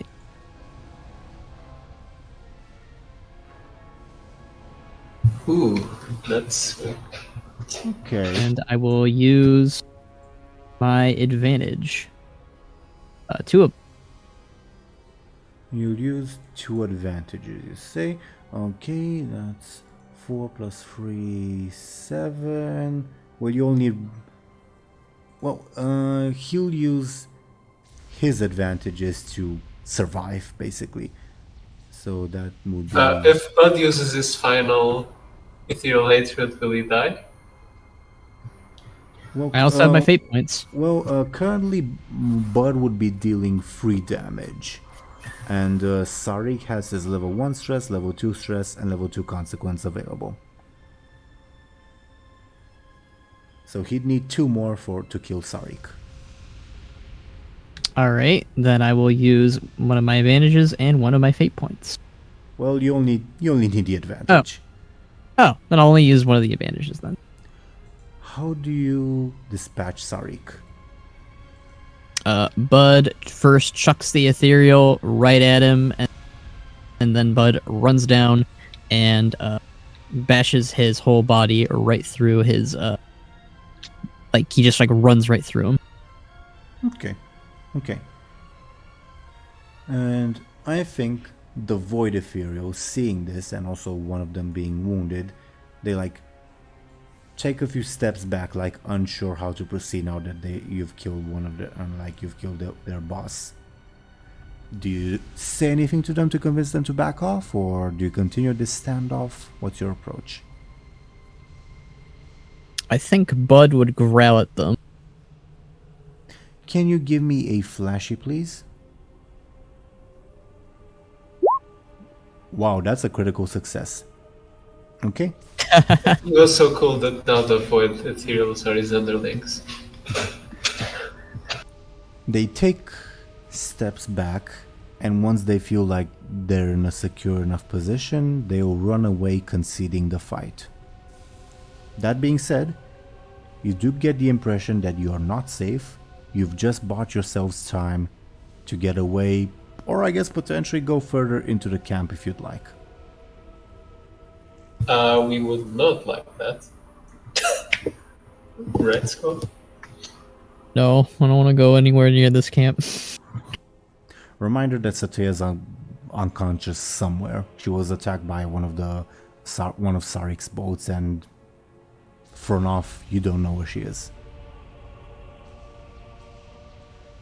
I mean, it's probably easy. It'd probably be easy to find her. I'm just saying that it sort of slipped your mind at the moment. The good and dead. Or that one did at least. But what they get for taking my ogres?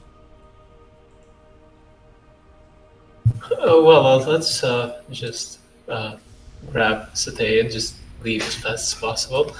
I don't want to face another wave of that. Yeah, we should. We know not to know where to go. This place is full of the ethereal people. Can either both of you roll or one of you rolls with the other assisting to look for Satya? Would that be careful? It would. And if Benjamin were to roll, his stunt would apply. Then I guess if Skoll isn't mine, but assist me. Yeah, I can assist you. Then please roll, Benjamin. That is sufficient to find Satya. She is pretty badly charred, but you see like her chest rising and falling. She's clearly breathing, alive, and will probably survive. I would say above board, if she had not life drained Buhd before, she would be dead. Hey, Buhd saved her. Mm-hmm. So what do you do? We run. Okay. You pick her up. I'm presuming Buhd is carrying her, or? Yeah. Yeah, Buhd can carry her. Okay. You run, and I suppose this will be a good time to end today's session. Is that right, everybody? Mm-hmm. Yeah, I think that's good. Mm-hmm. Mm-hmm. Thoughts on today's session? Buhd's rolls were really good, apparently. Yeah, and my rolls were really bad.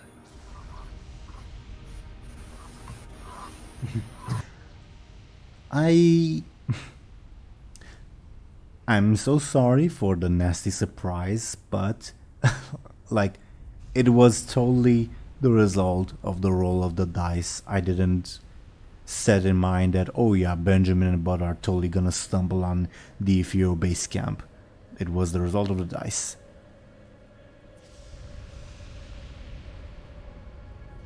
But this session was very, very interesting.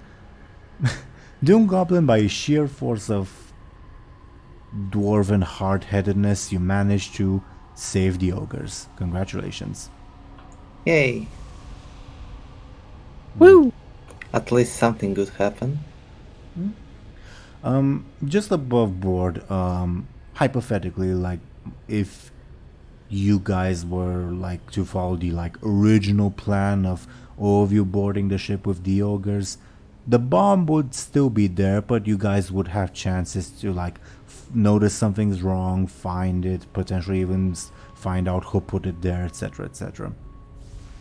But since you guys weren't there, it went off. They all died. A shame. Probably. Yeah, it's a shame that all of the ogres are dead now. They're not. Just so that you save the ogres. I think DoomGoblin is referring to them being underwater. Yeah, Oh. they drown. I mean, I will not confirm or deny that again.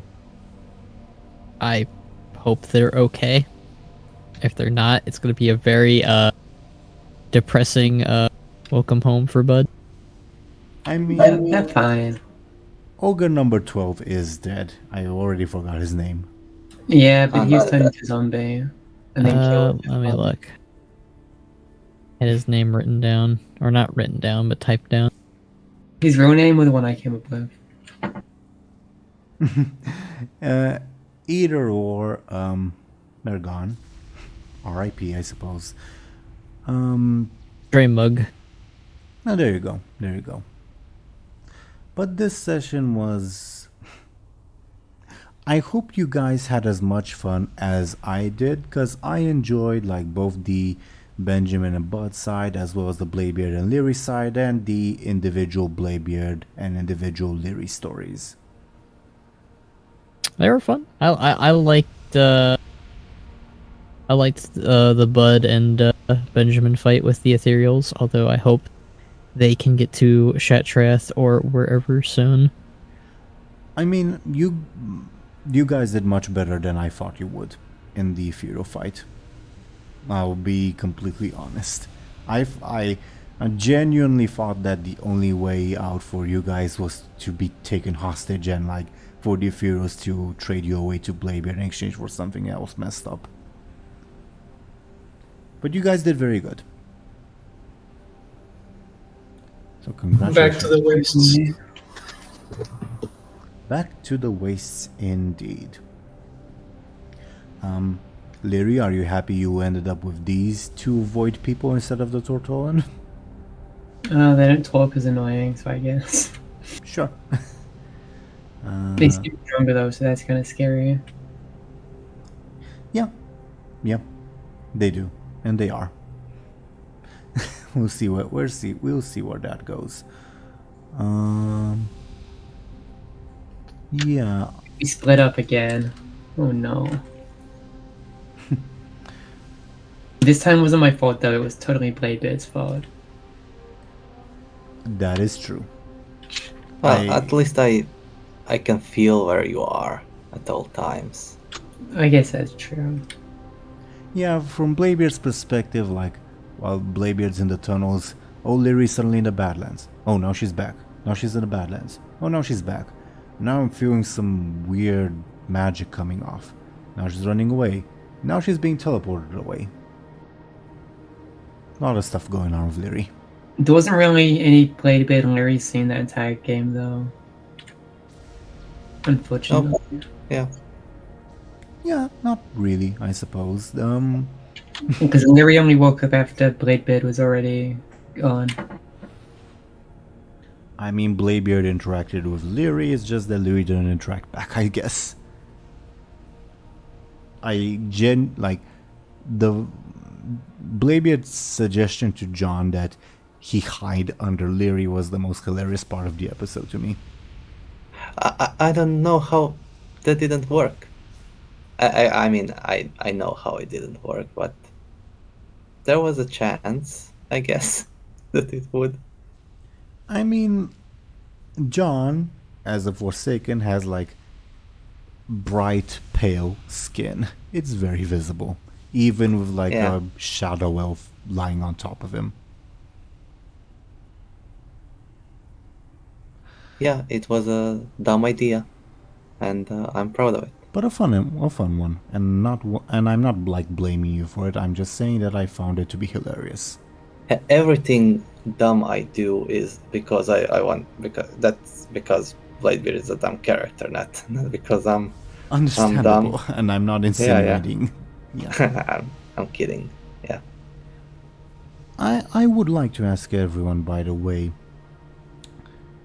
This isn't. I'm not asking you to commit to this, obviously. But what's your guys' next move at this point? I think Bladebeard is to get some sleep. Alright, and after that? I don't know. To find a way to get to Netherstorm again. Okay. I guess. Lyri's goal will be to get strong so she can beat the Silverman. As good a goal as any. Benjamin and Buhd, obviously you guys are intending to get back to Azeroth somehow, but like, any ideas? Find somewhere that leads back to Azeroth. Okay. Find somewhere that's if not to Azeroth, or like a safe place, like Area 52 or something. Yeah, I guess Very there's always the path of glory as the last resort, but yeah. Well, that's a bit ways away, but yeah. They are so incredibly far away from anything. It's sad. I will mention above board, like, because you guys have encountered the Ephemeral base camp, which above board no other faction knows where it is. That is like one potential bargaining chip that you guys can use, and it also means that you guys like won't accidentally stumble on it again. Yeah, but I'm sure they'll be like, "Oh yeah, you got proof," and we'll be like, "No," and then they'll just tell us to fuck off, probably. On a case-by-case basis. We'll go on a case-by-case basis. Not that you guys really have many friends in another storm at the moment, but you never know. Actually, Unless we find Tamal again. yeah, we've actually pissed off pretty much every faction other than those you haven't encountered yet. How do we do this every single time we go somewhere new? I mean, we were doing made pretty friends with good. anyone. We had Blood Elves as friends, we had demons as friends. I guess dragons are on the same side as us. We kind of scammed the dragons. Benjamin, Buhd were in the relations of the demons and the Blood Elves. Yeah, you kind of fucked. Yeah, the demons respected Bladebeard, the Blood Elves respected Lyri, the dragons, like, as Zelris said, you guys quote-unquote scammed them. The Ethereals are the Ethereals. Well, those are the factions that you've encountered. Just hope you find, like, some goblins or, like, I don't know, Shatrap people or something, I guess. Buhd might actually be able to get along with the goblins. Benjamin, not so much. Mhm. I mean, Buhd got We his need to have, like, a namesake. season where we just make friends with people instead of fighting every single one. This happened in Stormwind as well. We managed to piss off everyone instantly. Might I mention it was completely your fault? It was not my fault. I was compelled. I took that compel like a champ. And Although it is entirely my fault, yeah. I still think that's one of the like best story deviations that ever happened. You assaulting Marovi. Yeah, I but mean- it kind of changed the whole, like, everything. The whole narrative changed because of that. I mean, that character was awful. Didn't you expect that we would attack him? I mean, I expected you guys to mess with him, not assault him. We're not smart enough for that. We just beat people up. Well, I mean, it did play into the whole like big conspiracy thing, etc., etc. You already know what happened. I don't need to rehash it, actually. Okay. Well, any other thoughts for our viewers before we would go into our shoutouts? What do you guys think? I should pull more cards. Oh no. My theory is that the you get rich card is the only good card that's left, so that might not be true, but I kinda wanna be careful with the cards from now on. Yeah. Or maybe I'll just at some point I'll feel like, yeah, let's draw all 5. I will say that I would love it if you would draw more. Yeah, I have I some. definitely will. or I'll force someone to draw cards. Of the 5 cards, like even though like the vast majority of the deck is gone, there's some that are like I'm always honestly whenever we have a Bladebeard scene, there's always a thought in the back of my mind, oh, I hope he draws a card. Yeah, I'm not drawing anymore because I've kind of had enough. Aries had a fill. Understandably so. The Void was pretty powerful though. It killed a lot of people. Which was? The Void was pretty good. Yeah, I mean, yeah, it is a raw force of the universe, and it's something, definitely something. I got to kill people again and not feel bad about it, so that's cool. It's interesting that you're claiming responsibility for that, I guess. It wasn't my fault that I couldn't shake it off after I fucking put it on. That was just that fault for being in the way.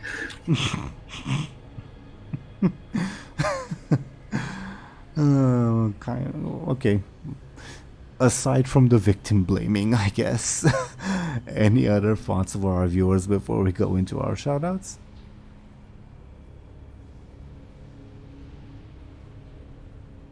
If not, then, dear viewers, thank you once again for watching and listening to us. Let's see what these lovely people are up to, starting according to the dice with DoomGoblin. Could you please go ahead, DoomGoblin, and talk about yourself and what you are doing, if you will? Sure. Hello, I'm DoomGoblin. I draw stuff. I have a Twitter, and if you see me retweet some NFT related stuff, that's not me. I was hacked. But yeah, apparently I was actually hacked or whatever, but I guess it's all fine now. Don't advertise that, please. That was an interesting morning to wake up to, or not wake up to, but see. Yeah. I don't deal with NFTs. I don't really know what they are completely, but yeah, I draw stuff that are just drawings, I guess. That's actually good. Well, the drawings, I mean, that are actually good and like they look incredible. DoomGoblin has a wonderful art style, and don't you ever fucking dare make an NFT out of his work. I'm begging you. Okay.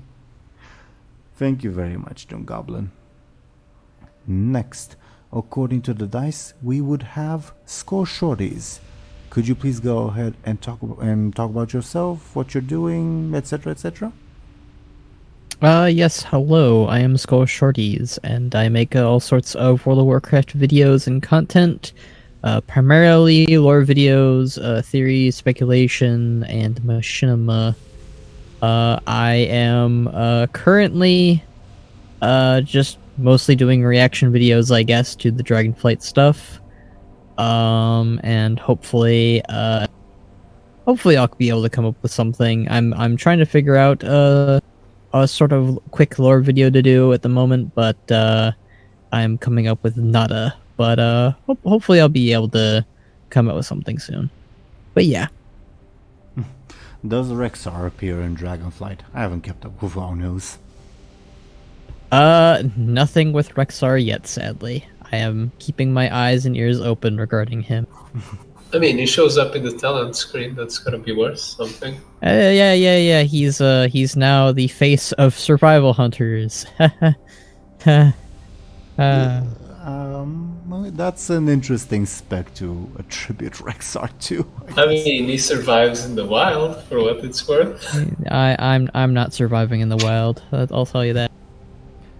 At least they didn't put him in marksmanship like they did in Hearthstone, I guess. Oh yeah, that'd be okay. Yeah, I mean, yeah, that'd be pretty bad. Honestly, they should just have him be the face of all 3 specs, though. Let's be fair. No comment. Alright. Thank you very much, Skoll. Next, according to the dice, we would have Zelris. could you please go ahead and talk about yourself, what you're doing, any projects, etc., etc.? I'm Zelris and I make stuff online. You can look at it on Twitter or YouTube.com at Zelris, and that's all I do, pretty much. Yeah. And she does awesome work. Thank you very much, Zelris. And next, we would have Sir Thompshire. Nope, wrong screen. Not the intro screen. There's the outro screen. My bad, viewers. Sir Thompshire, could you please go ahead and talk about yourself and what you are doing? Sure. You can find me both on YouTube and Twitter, where I'm honestly still not much, but I try to post some renders sometimes on Twitter at least. So yeah, I guess there's that to look at for now. Hopefully, I don't know. Thank you very much, Thompshire. That he does. And I was your Dungeon Master, Game Master Teeironor. I do this series, which is a ton of fun and extraordinarily unpredictable, as well as another series set in a homebrew universe called Legacy of the Rimland that's a lot of fun with a different bunch of lovely people, and that I would highly recommend you check out. But other than that, thank you once again, dear viewers, for watching and listening to us. Next episode shall be posted on Skoll Shorties channel. We'll discuss among ourselves regarding the upload schedule, but we'll keep you posted on Twitter if need be. And yeah, I suppose we'll see you then, there, etc. Goodbye, Exactly. everybody. Bye. See ya. See ya.